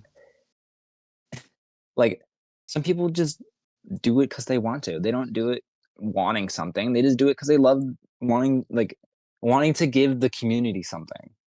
Yeah. That's kind of what we do at Poker Table. Like we just wanted to give the community something to do because we noticed people don't like this meta at all. People are not having fun. So why don't we make something fun? It's like just I don't know. So many people in the community are just so they're just not self-aware of what they say Mm-hmm. sometimes. Or they just don't treat people with respect because they're like, oh, good because they're good at the game, or whatever. It's like you being good at the game doesn't make you immune to fucking like being an asshole. You Yeah. know, No, absolutely. it's Yeah. like you want to go say that shit to a TO in person, go ahead, do it. But yeah, you won't do it because it's all online and just people just think there's no consequences to what you say online. It's crazy. I went on a giant tangent there, but you know what I mean. Like, just be nice to TOs. Yeah. Like, No, please. absolutely. It's a very necessary tangent. Absolutely. No, because it's people. My biggest thing I always say when it comes to stuff like this is like, it's so hard to get through to a lot of the newer or just like a lot of the competitive players that are like, especially the ones that are root to TOs, because a lot of them are just at the end of the day angsty teens who think that there's no repercussions for their actions and they have no respect in a sense for anyone that again does this for free because they don't think about like, oh well, like why does it matter if they get paid or not. It's like they don't realize it because they're not also ones who maybe like have a job yet, or they don't understand like the kind of work or effort that goes behind it, like that you mentioned before. And just in general, it's just it's it's so annoying that like we're getting better when it comes to some things about appreciating TOs, and like sometimes we'll have like those little moments where like you slowly build up that like people are being nicer to TOs are finally getting appreciated a little bit more. And honestly, half the time it's that better in quotation marks is literally just like people not complaining. It's people not going on some kind Yeah. of rant. um but it's very hard to find a good like middle ground or like universal um message across that like, hey, like you guys need to chill. Like TOs are putting an effort to make this event run for you, so you have something to do when you're bored, don't want to do your homework, or you already did your homework and you need something to do on a Tuesday night. Yeah. Absolutely, dude. It's sad seeing it, but it's kind of expected when how young the community is. Hmm. And like, I'll take full responsibility here. I used to be like that. I used to not understand. I used to say, oh, look, this TO did something stupid. Let's make fun of them. But then it's like, you gotta realize, like, all the shit that TOs do is for free. Yep. Do people think TOs get paid? We don't. I No. hope not. That's a Yeah, I think it's just a case of people don't even realize that they don't know like the difference between getting paid for work and volunteering. Like I think that's literally the case. It's just like they're too young yeah. to understand that like, hey, money's important, and if you don't know that yet, you're in for a world of trouble in like 4 or 5 years. Like, I have so much respect for people who like TO very active tournaments and have a full-time job. Like, bro, I Oof. couldn't, bro. I'm lucky. Kind of. I've been looking for jobs and nobody's reaching back to me, and that gives me time to do stuff. But like TOs with jobs, I love y'all. Like, thank you, actually, because like I don't get how you do it. I really don't. They're like, I don't know, bro. They do so Super much. superheroes in disguise. Mhm. Is this true? What about the good things now about TOing? What's like the favorite part where like every time you run the event, you're like, I love this part. Um, man, that's a hard question. Actually, I just got done complaining about it. I Let's end on the good note for it. I like running events for people when they're actually like nice about it. I like seeing people enjoy the game, especially from the perspective that we had at the beginning was that, oh, people aren't enjoying the game. I know we make something that they're gonna enjoy. Like it's good to just see people enjoy it, and it's also like I don't know. It's just it make I think TOing and then seeing people enjoy your tournament just makes you happy regardless of what tournament you're running. I Mhm. think it's why there's so many part of it at least because people want to see people like them. You know what I Mhm. mean? Yeah. It's just it's good to know that people like what you do, but I also like it when people like give feedback. Like if you don't okay, I'm gonna say this right now. If you don't like something about a tournament, tell the TOs. Yeah. They're not gonna get mad at you. Like unless they're like not good TOs, they're like, okay, sure. How do you think we could improve on this? Or oh, what do you want to do about this? Because a lot of TOs, including Poker Table, us, we want to make a better product for the players. We don't like another big thing on the poker table is we want to be a tournament for the community. We want people to like say, "Hey, I don't like this," and then we want to offer like advice, or we want to be able to fix it for them. We want poker table to be a fun thing. We want you to play the tournament and say, "Hey, this is really fun," and if I have any complaints, I can go talk about it and not feel like, "Oh, the TOs are just going to ignore me." I Yeah. hate that. I don't like when TOs ignore people because it's like you're making a product for people, and if you're ignoring the people you're making the product for, you're just not going to be liked. Hmm.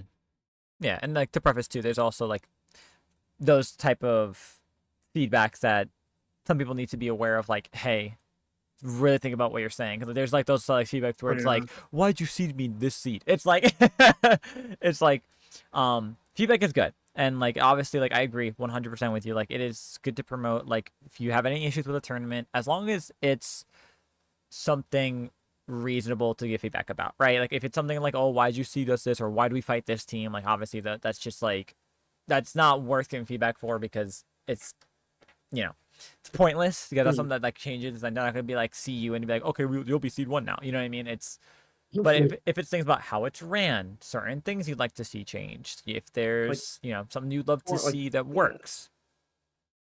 especially like the format and the map list. I think are two big Yes, ones. yes, Please, absolutely. if you don't like a map, please talk about it.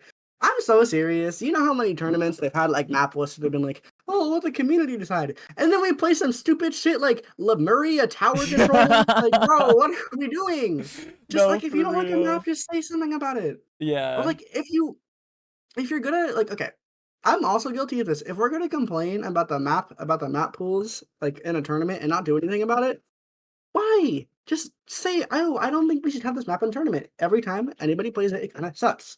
Hmm. Like Lemuria, like people fucking Lemuria and their map pools. That map sucks ass, and I'm not gonna listen to people who say it's good because they're wrong.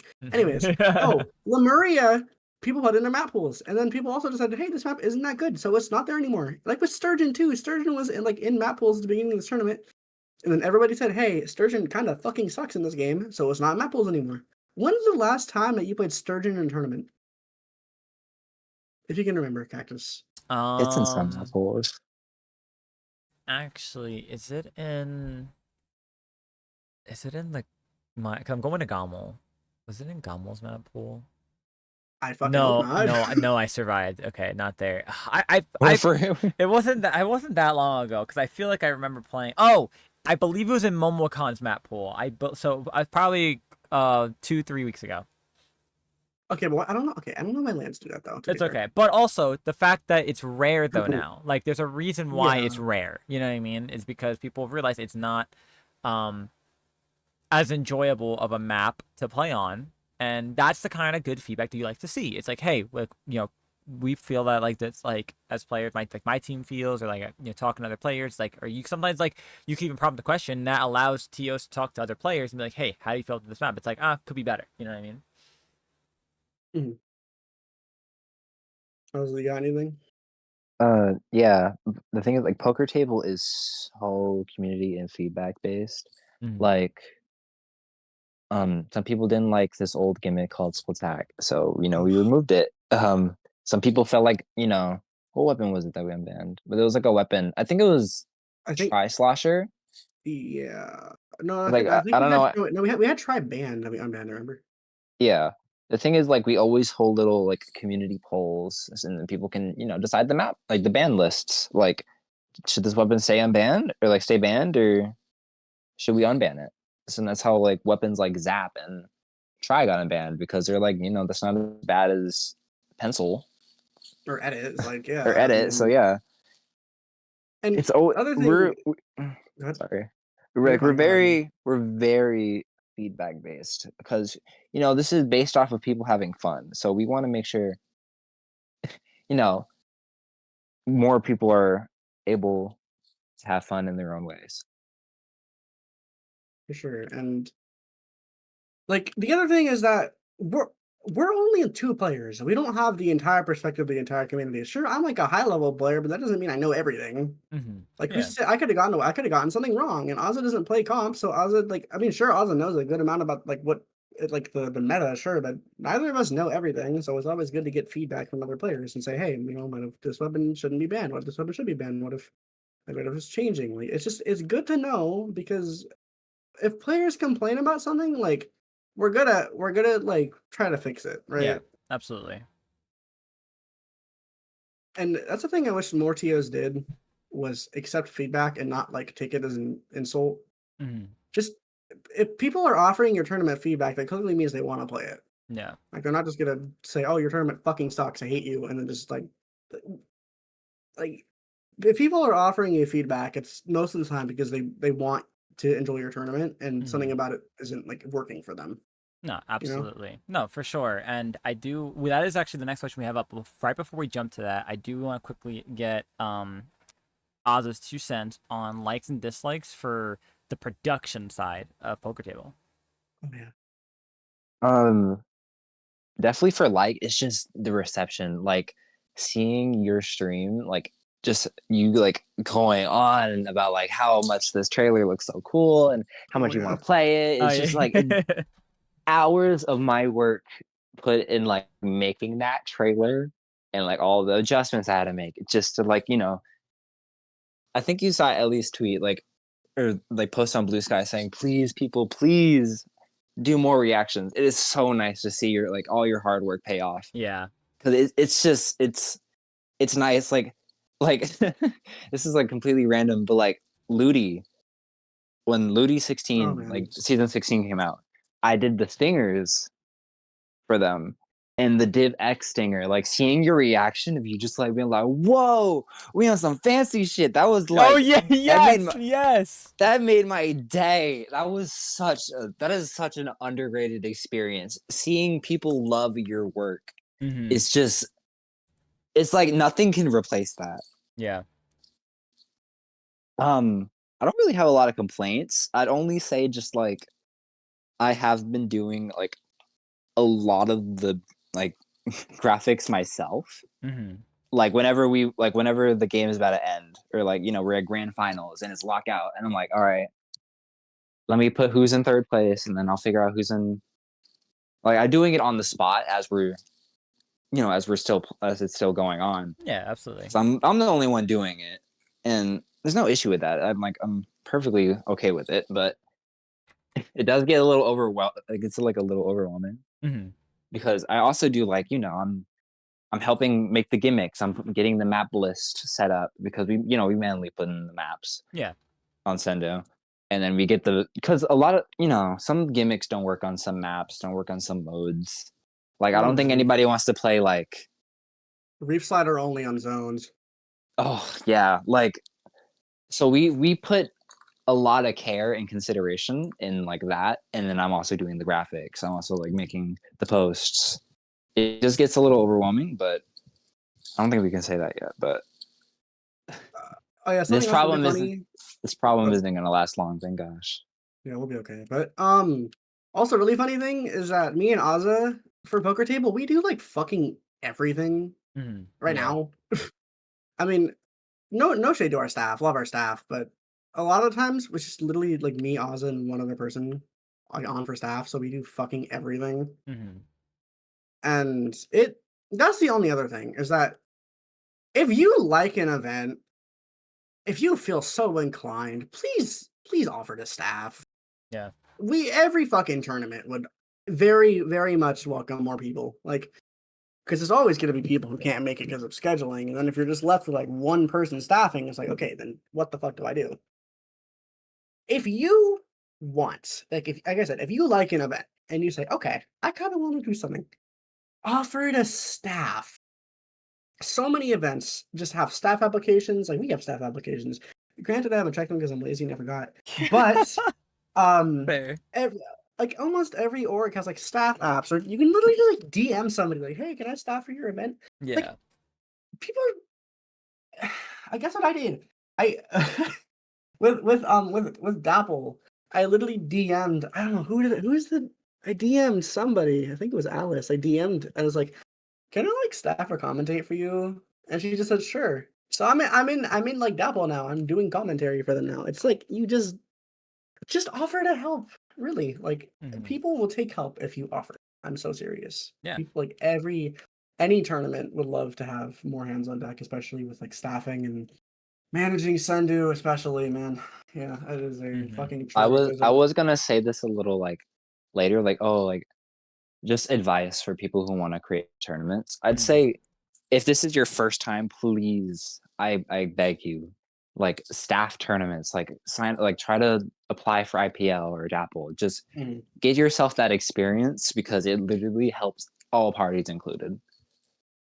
Oh Like yeah. you get experience like how tournaments work, like behind the scenes, and then um the the org or the head TOs, they get more extra hands, which is less stressful, which is fun.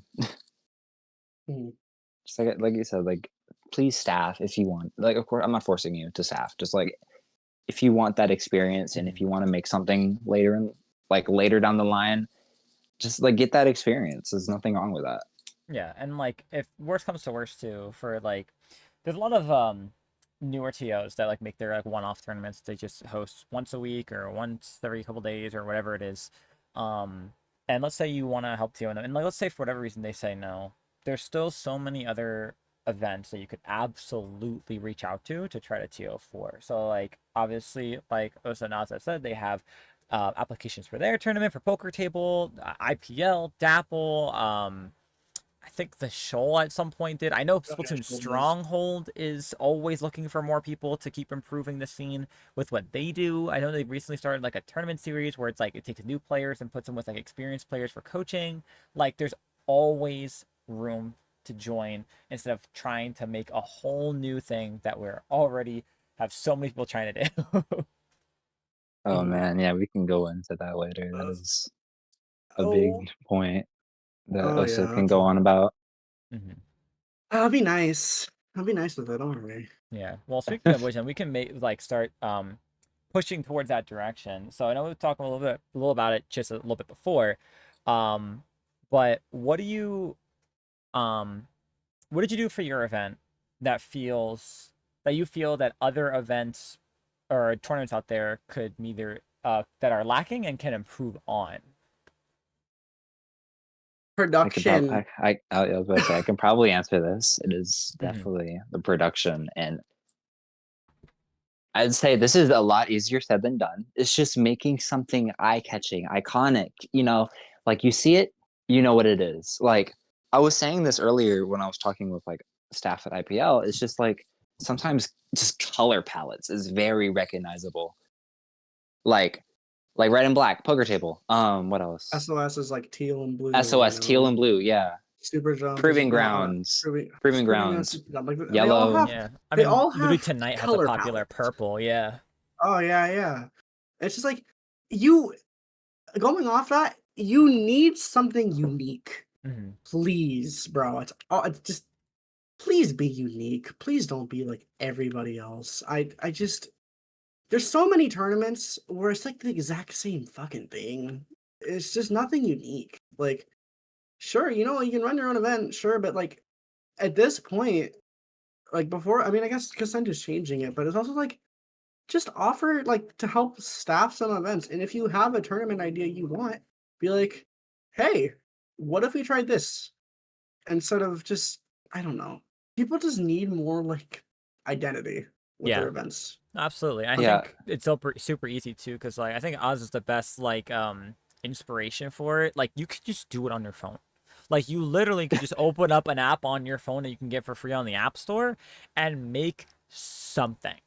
And as long as you just keep practicing at it, you'll make something that's very eye-catching or worth looking into because you're promoting it in a way that's not just like, oh, by the way, Science Party Tournament, here's the send you a link.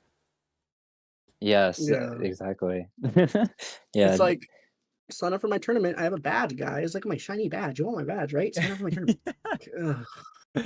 No, exactly. funnily enough, I don't know if I don't think I said this like to many people before, but you know how poker tables like a thing is the spinning chip? Yes. It was literally inspired off of Sendu Badge. Just the fact that it's spun is heavily inspired off of because this is back when like only Borzoic was making badges, and then Hmm. you had this long queue line of Oh getting man. badges before it became like more open to people. I I think we were one of the last people to pay for a badge.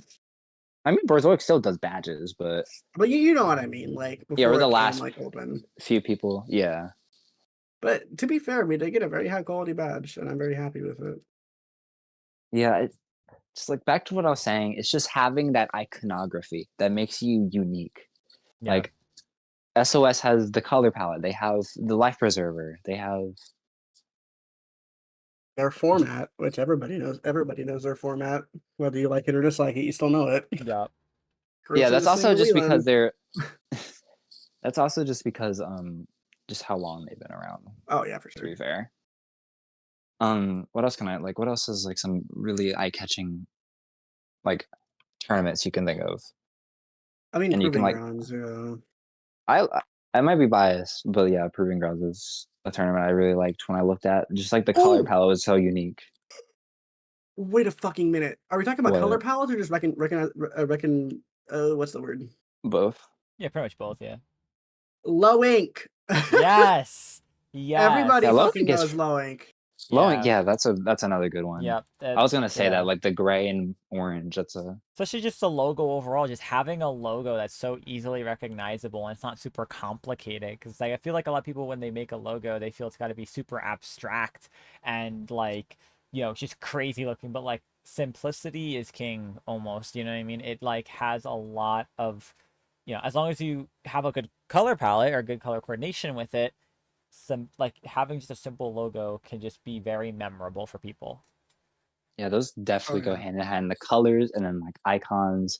Like poker table has a lot of things, and it's it's all just like conceit like poker themed. Like another thing with like the cards. I don't know if many people pay attention to the cards. That's something One of our I prizes. cherish a lot. Yeah. So for people who don't know, our prize for winning, first place in poker table is you get like a render of like your characters, and then as well you get like cards, like playing cards of like your character, and that has always been like something I wanted to do. Mhm. I want to do that for like Poker Face back when it was a team. I wanted like the banner to be like the cards with like the designs, but then Ooh. we carried it over to a prize, and it's like that's another thing that I don't know if it's as noticed because like it's just a prize, but that's another thing that keeps it on brand, that keeps it iconic, that keeps it like you know, that associates it with your tournament. Mm.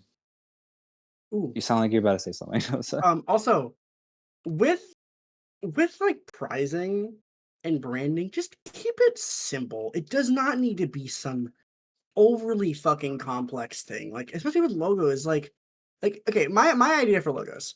Make it simple and understandable. And don't have it just be some random fucking picture. Please. Yeah. Please. oh, yeah. We can all name like 5 tournaments that is like that. Somebody I want another gimmick tournament I want to shout out. I don't know if it's like an org or like I think it's like Craft Company. I don't know them. I like them a lot.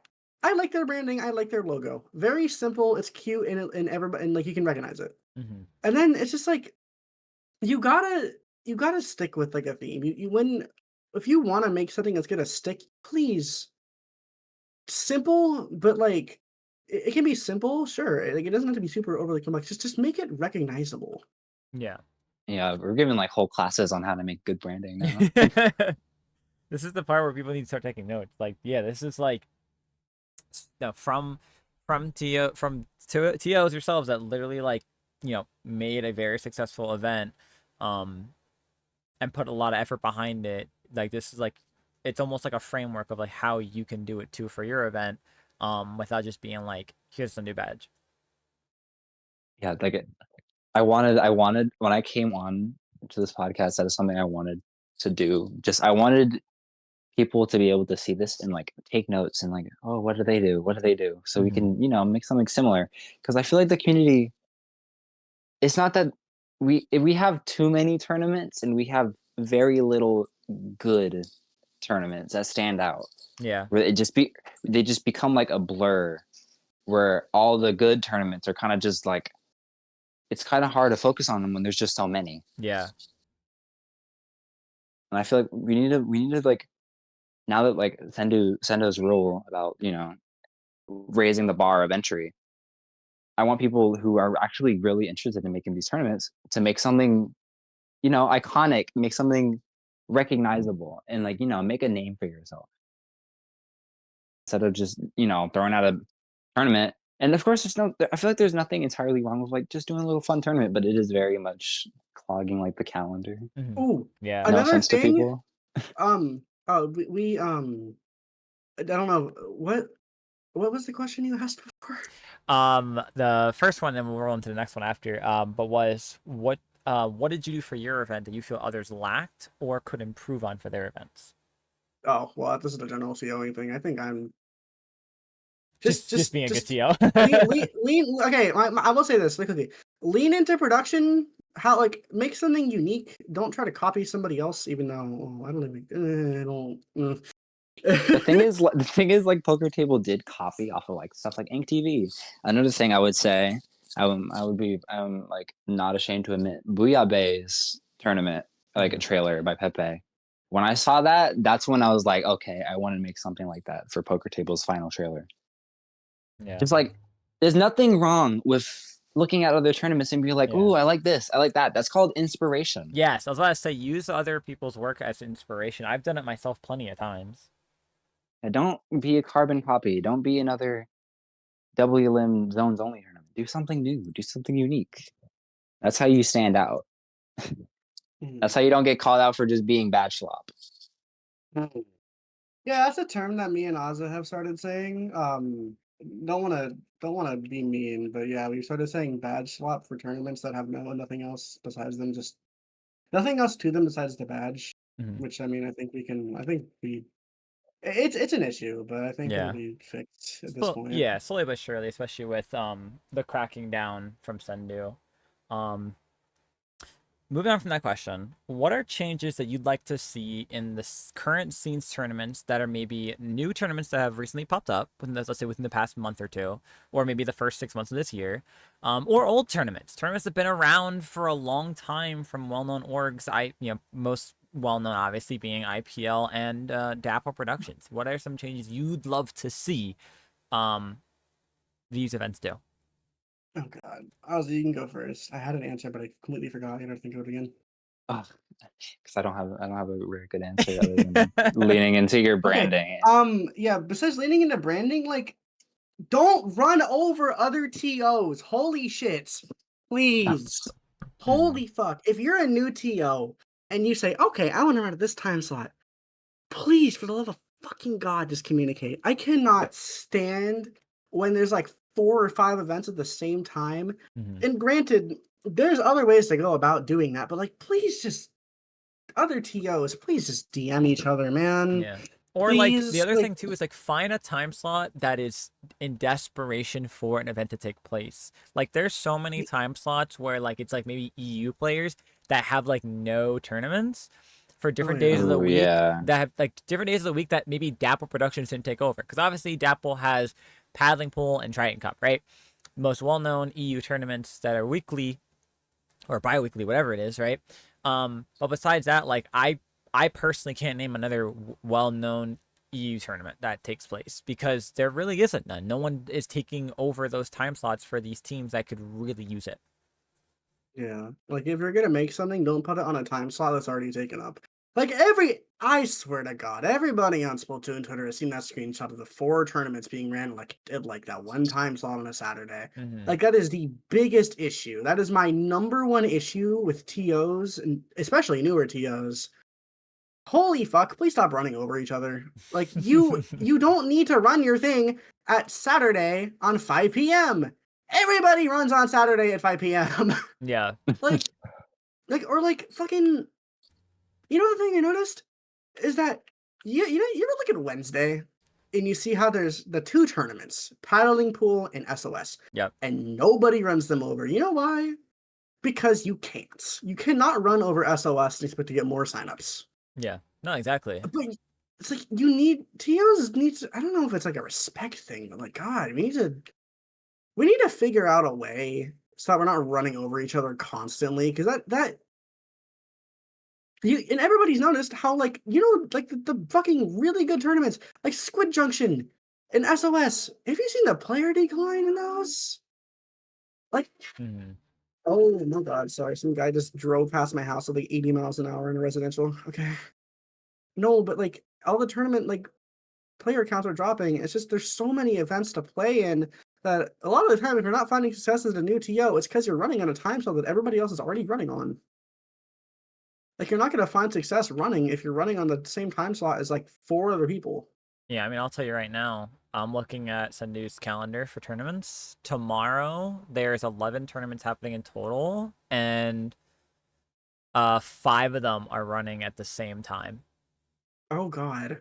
I mean, it's like, Oh like my. mind you, some of them are different. Like I see, like 2 are skill cap, 2 are like a gimmick, but but again, at the same time, it's like why like there's so many other time slots to choose from for these kind of events. And I get like weekends, like most people are free. Maybe the TO is free to run that event on that day, but it's also like really, it's like we really can't pick any other day or time slot to run our event. Yeah. Especially when there's so much stuff open too. Like you like sure, I mean, I guess yeah, you'll want more players for your event, but like you can't run over everybody else because you think you're more important. Like Yeah. no, like that's you know what poker table does? We ran bi-weekly. And you want to know why we ran bi-weekly instead of weekly at the beginning? Because of Squid Junction. Hmm. We don't want to run over Squid Junction. And it's like, I don't know. Like just dropping player rates for every tournament because there's just so much random shit to play. You will see tournaments on the calendar like every day with like 2 teams. And it's like, why? Yeah. Why you if you ran it at a different time, or God forbid, tried to merge with somebody else who had the same idea as you wouldn't have 2 Ooh, signups. so spooky. I'm so scared of helping other people. Like I don't get it. I mean, I get it from a pride perspective, like, oh, I have my own tournament, but you know how much more everybody could benefit if we just merged more often and Yeah. collab more? Yeah. No, I've been preaching that.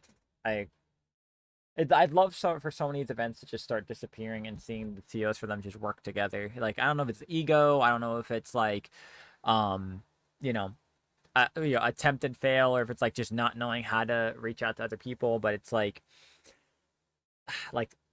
there are I counted it like 2 weeks ago.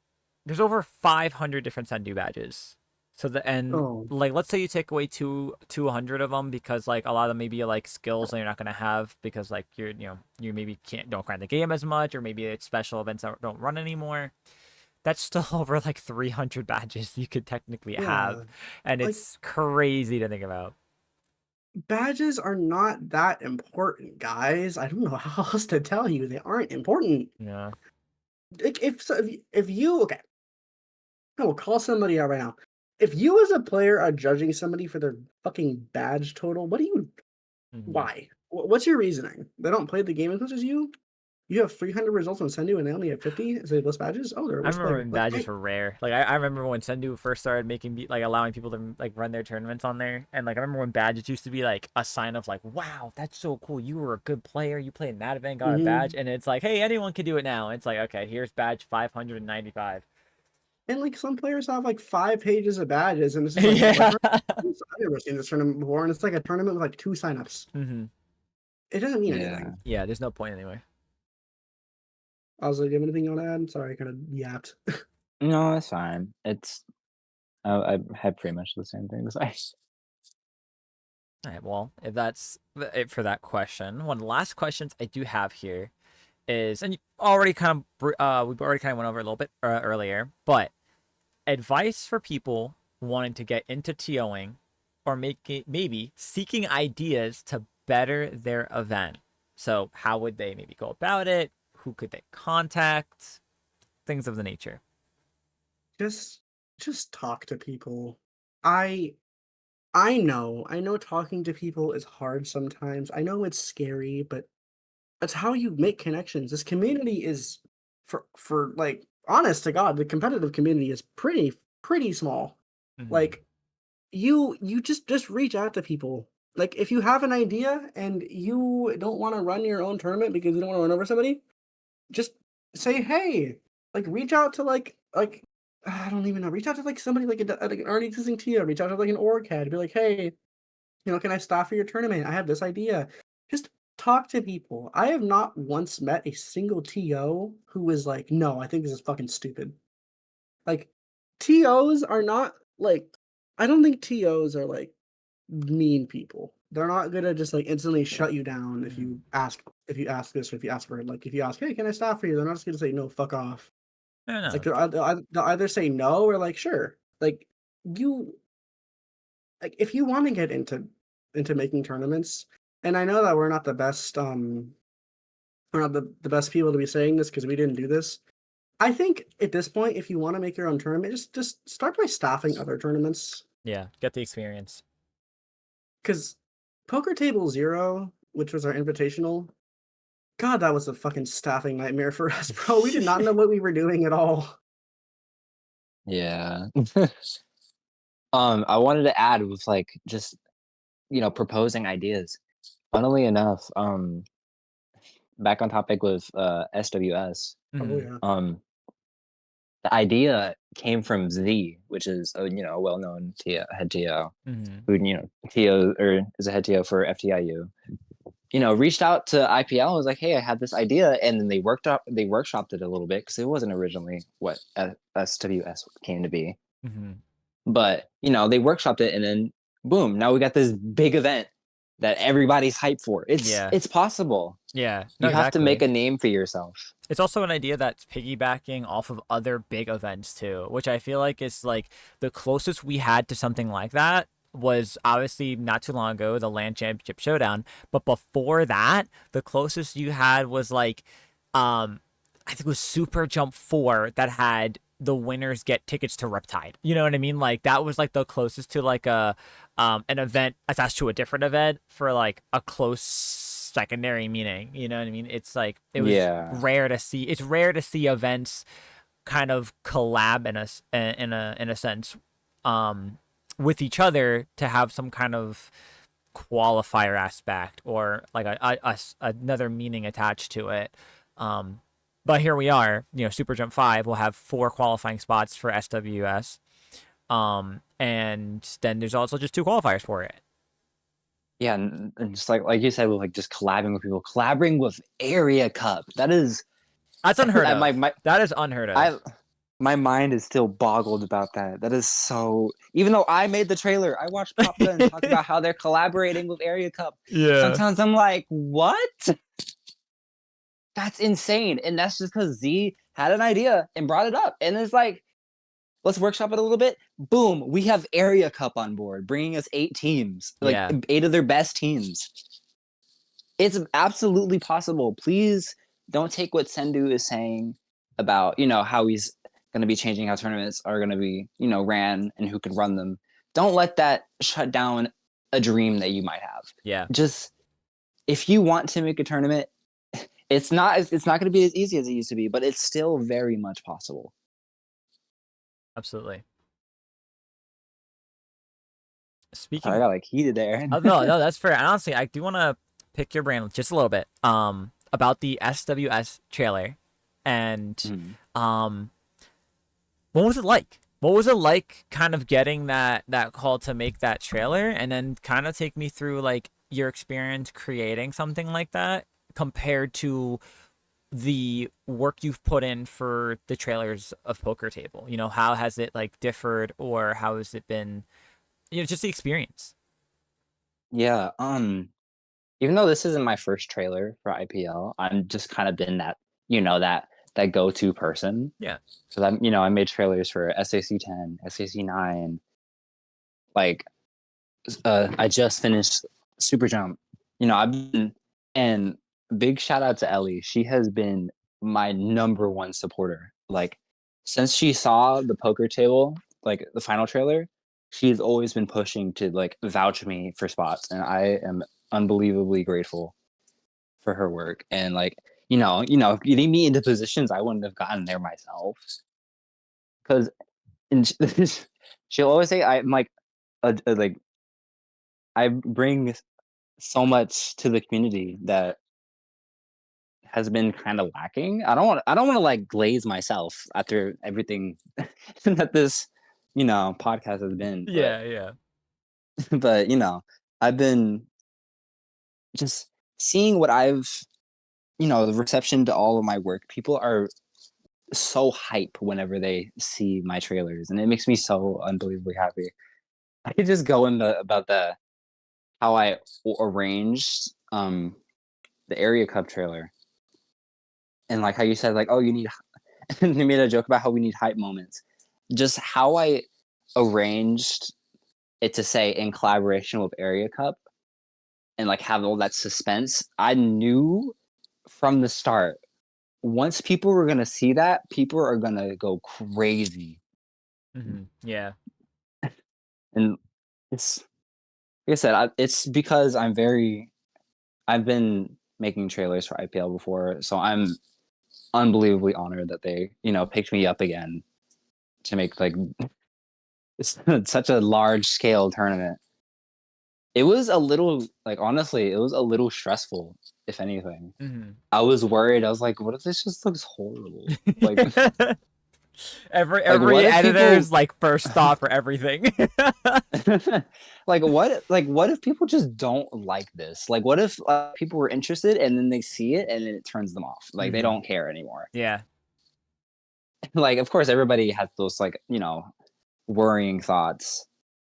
But I'm glad I stuck out and stayed just cuz I knew this was going to be something big. It wasn't about worrying about if it's going to be good. It's just that it's already such an amazing concept. I just need to make sure I make the video as amazing as I can Yeah. to match up with that. Yeah, no, absolutely. You want to be able to match the trailer's hype compared to the event's hype that it's going to have. Yeah, absolutely. And it's just I said I'm always going to be super grateful to be allowed to, you know, have my work viewed by like I forgot how many people watched the like initial stream. You had over 100. Yeah, the Yeah. seeing that was trippy. I was like, oh god. Yeah. And I was also not talking about too like all the secondary platform engagement too from Blue Sky, Twitter. I think it was also uploaded on YouTube. So Yeah, something that you created is getting a lot of eyes on it, which is it's such a I could tell you as someone who's had like, you know, my fair share of like experience with that. It's such a great feeling. It's such a like a wow, I did this, and so many people get to, share in that experience. it's so surreal. And like I said like earlier in the podcast, just like having like seeing like your reaction and like seeing chat, just seeing everybody just go crazy about something I did or Yeah. I spent like 8+ hours slaving away, and then people are amazed, like mind blown. That makes it so unbelievably worth it. Yeah. What was Oh, the did you so like you do say you took about like 8+ hours to work on it. Was it what was like the time span that you kind of did to work on this trailer? Was it like, days on days on days on end, or was it like you spaced out your time to create it? Because like from a content standpoint, like I understand how it can be when it comes to like having an idea one day and then you're like, damn, the flow in my brain's gone. I need a break. oh yeah. Sometimes did take breaks, but the thing about me, I am the worst procrastinator ever. Like Oh man. I don't Um, I'm a little ashamed. I'm a little ashamed to admit it, but like SAC, I did that like last like couple hours. Like here you go. Yeah. Yep. I was I am horrible with it, so I tried spacing out my work a little more. Hmm. It finished on time. It was actually done like a day early, which is crazy for me. Like what? Oh, nice. Yeah. And it wasn't actually it was a few no, it was I was right the first time. It was like done a few days early, and then we get the feedback from Area Cup. They're over here. They're talking about, oh, we are so hyped. All the Yeah. staff members at Area Cup love it. That it, which yeah, Is it was honestly a little stressful, but I feel like it wasn't from the time because Mhm. I was given a decent amount of time, Yeah. especially all things considered, because I made the music, I made the logo, I made the trailer itself. Yeah. I'm actually kind of proud of myself for not procrastinating because that is rare for me. is Pop Gun's voice trapped in your head? Oh my god. Oh my god. Okay. Oh, we have to tell you Um. something. Oh man, Oh please. fuck. Okay, so Oh my god, I'm excited now. Ozzy I'm sure. would give me some information about the trailer, right? Because we're partners, we Yeah, talk yeah. about the friendship a lot. There's this one fucking clip of Pop Gun saying, and I quote, "But we've been on hiatus," and I swear to God, Ozzy kept repeating it on call, and I said, "Okay, stop, hold on," and it kept going. And it kept going and going for literal hours. Ozzy, do you wanna explain everything that happened that you did? I think you should do it. Oh Yeah. my god. So I went on mute. I told my mom, "Hey, can you say, but we've been on hiatus?" No And then way. I unmuted, and my mom said it, and she was like, and also was like, "Oh my god!" Like it happened. I'm not joking. This was an hour worth of just torture for Oh Osa. yeah. Oh yeah. Yeah. I remember Oh very yeah. well. Oh my god. We got someone's mom to say it in Stop. Chinese. What? Yeah, yeah. That is My so funny. Ozzy also DM'd my friends with and told them to send it, and so they sent pictures of a job application I'm with all seeing the this right all no, here's the now. thing. All of the fields are filled out with the words, but we've been on hiatus. Oh You know my what's What funny about else? that? You know what's funny about What? the numbers? What? Uh-huh. They spell out, but we've been on hiatus. Shut Are up. you No, they fucking don't. Shut up. the numbers I do think not. it's You're B.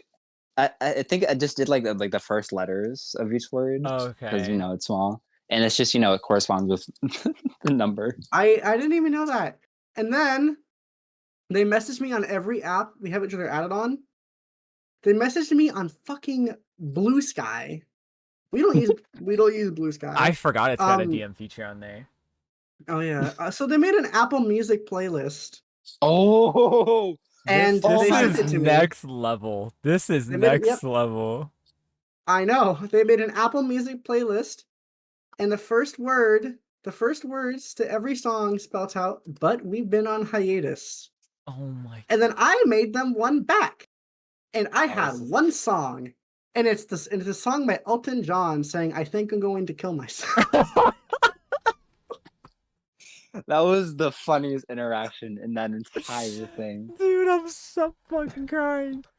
Oh my This god. I still have it. I still have the playlists. This I don't even know most what those songs sound like. I just selected them. I don't either. That was Dude. the most elaborate bit that's ever happened. It still happens sometimes, by the Oh my way. god.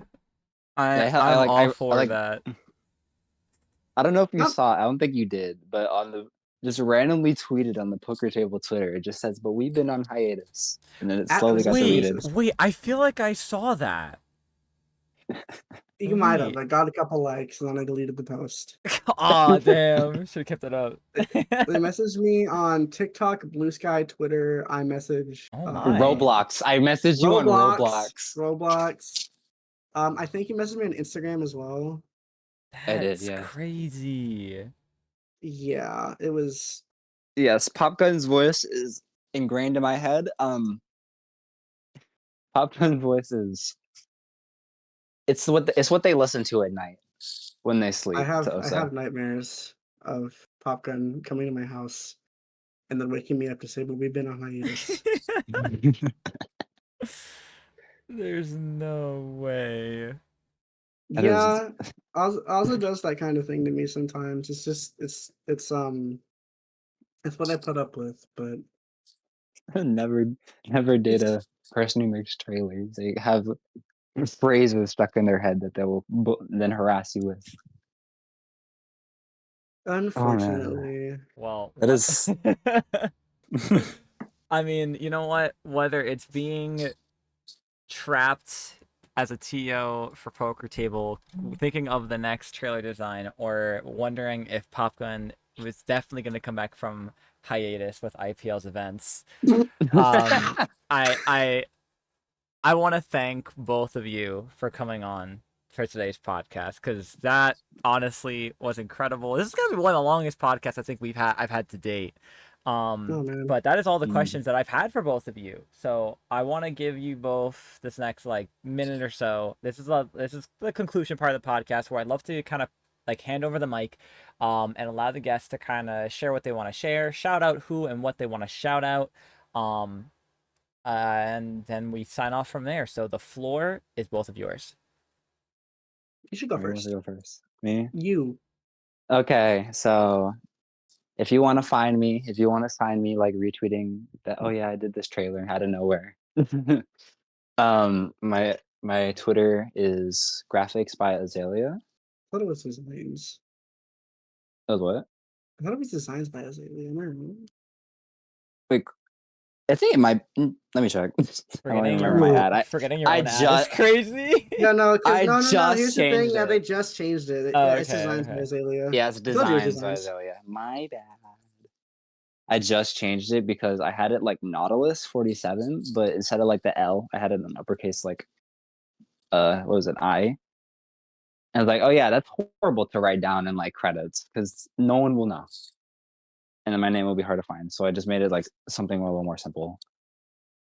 But yeah, you'll see me not as active, but I love to try retweeting stuff, pull art and stuff, or post clips whenever I make them, which is rare.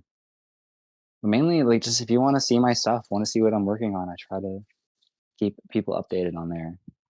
So if you're interested in like production stuff, make sure to check me out. What about you, Osa Samosas? Ow! Sorry, I got a lump in my throat. Why are you Um, across the room? no, I am not across the room. If you want to find me on social media, my @ is @Osa Samosas on literally almost everything. Um, I stream on Twitch sometimes @Osa Samosas. I haven't done it recently because my computer just decides it wants to run at 1,000,000 degrees Celsius whenever I stream. But Really? yes, it kind of sucks. It's okay though.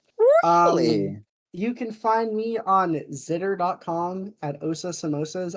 I'm not as professional as Aza at all. I'm kind of um I'm not a very professional person, but you can find me there. Also, I'm literally about to go commentate for All for One for the show, Ooh, like good right after luck. this. Thank you. I haven't commentated in like months, Oh, but you I'll try got my this. best. Easy. Your voice is Yeah, gonna I'll be be okay. shot, man. I know. I'm gonna wake up tomorrow. I'm gonna call you. Hey man, how you doing? Everybody's gonna be fucking dead. Yeah, but I'll be okay. I stream on Twitch sometimes. Shout outs to Lunchbox, my team. I love my awesome, awesome team. Shout outs Aza, of course. My awesome, awesome partner, and also like not to glaze again, probably one of the best production people I've ever fucking seen in my entire life. Also, thank you, Cactus, for having us on. I enjoyed it a Absolutely. lot. Of Um, course, yes. God, last shout out. Oh, last thing. Play poker table. Yes. I have it on my calendar. Please. I will be competing. It's still on my calendar. Thank God. Play poker Woo! table. I beg of Cactus! you. Cactus Play poker poker table table. run. We have I an got awesome you. we have an awesome announcement I can't talk about coming up soon. But yeah, play poker table. Um Definitely make staff applications. I promise I'll check them. I think. I kind of You forgot think? to, but I'll check them. Shout out my mom. No, love my mom. That's all I got. Again, thanks for having us on, Cactus. It was really fun.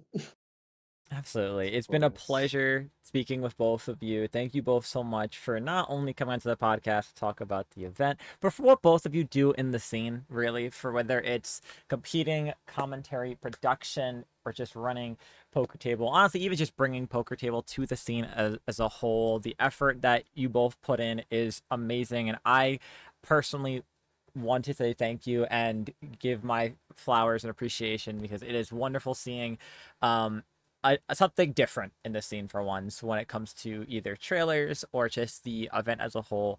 It's always been wonderful. So thank you both truly. That will do it though from me and all of us here at the Cactus Patch, I want to thank you all, the listeners, the viewers, for listening and watching. And we'll see you next time on the next episode of the Cactus Patch. Goodbye for now, everyone.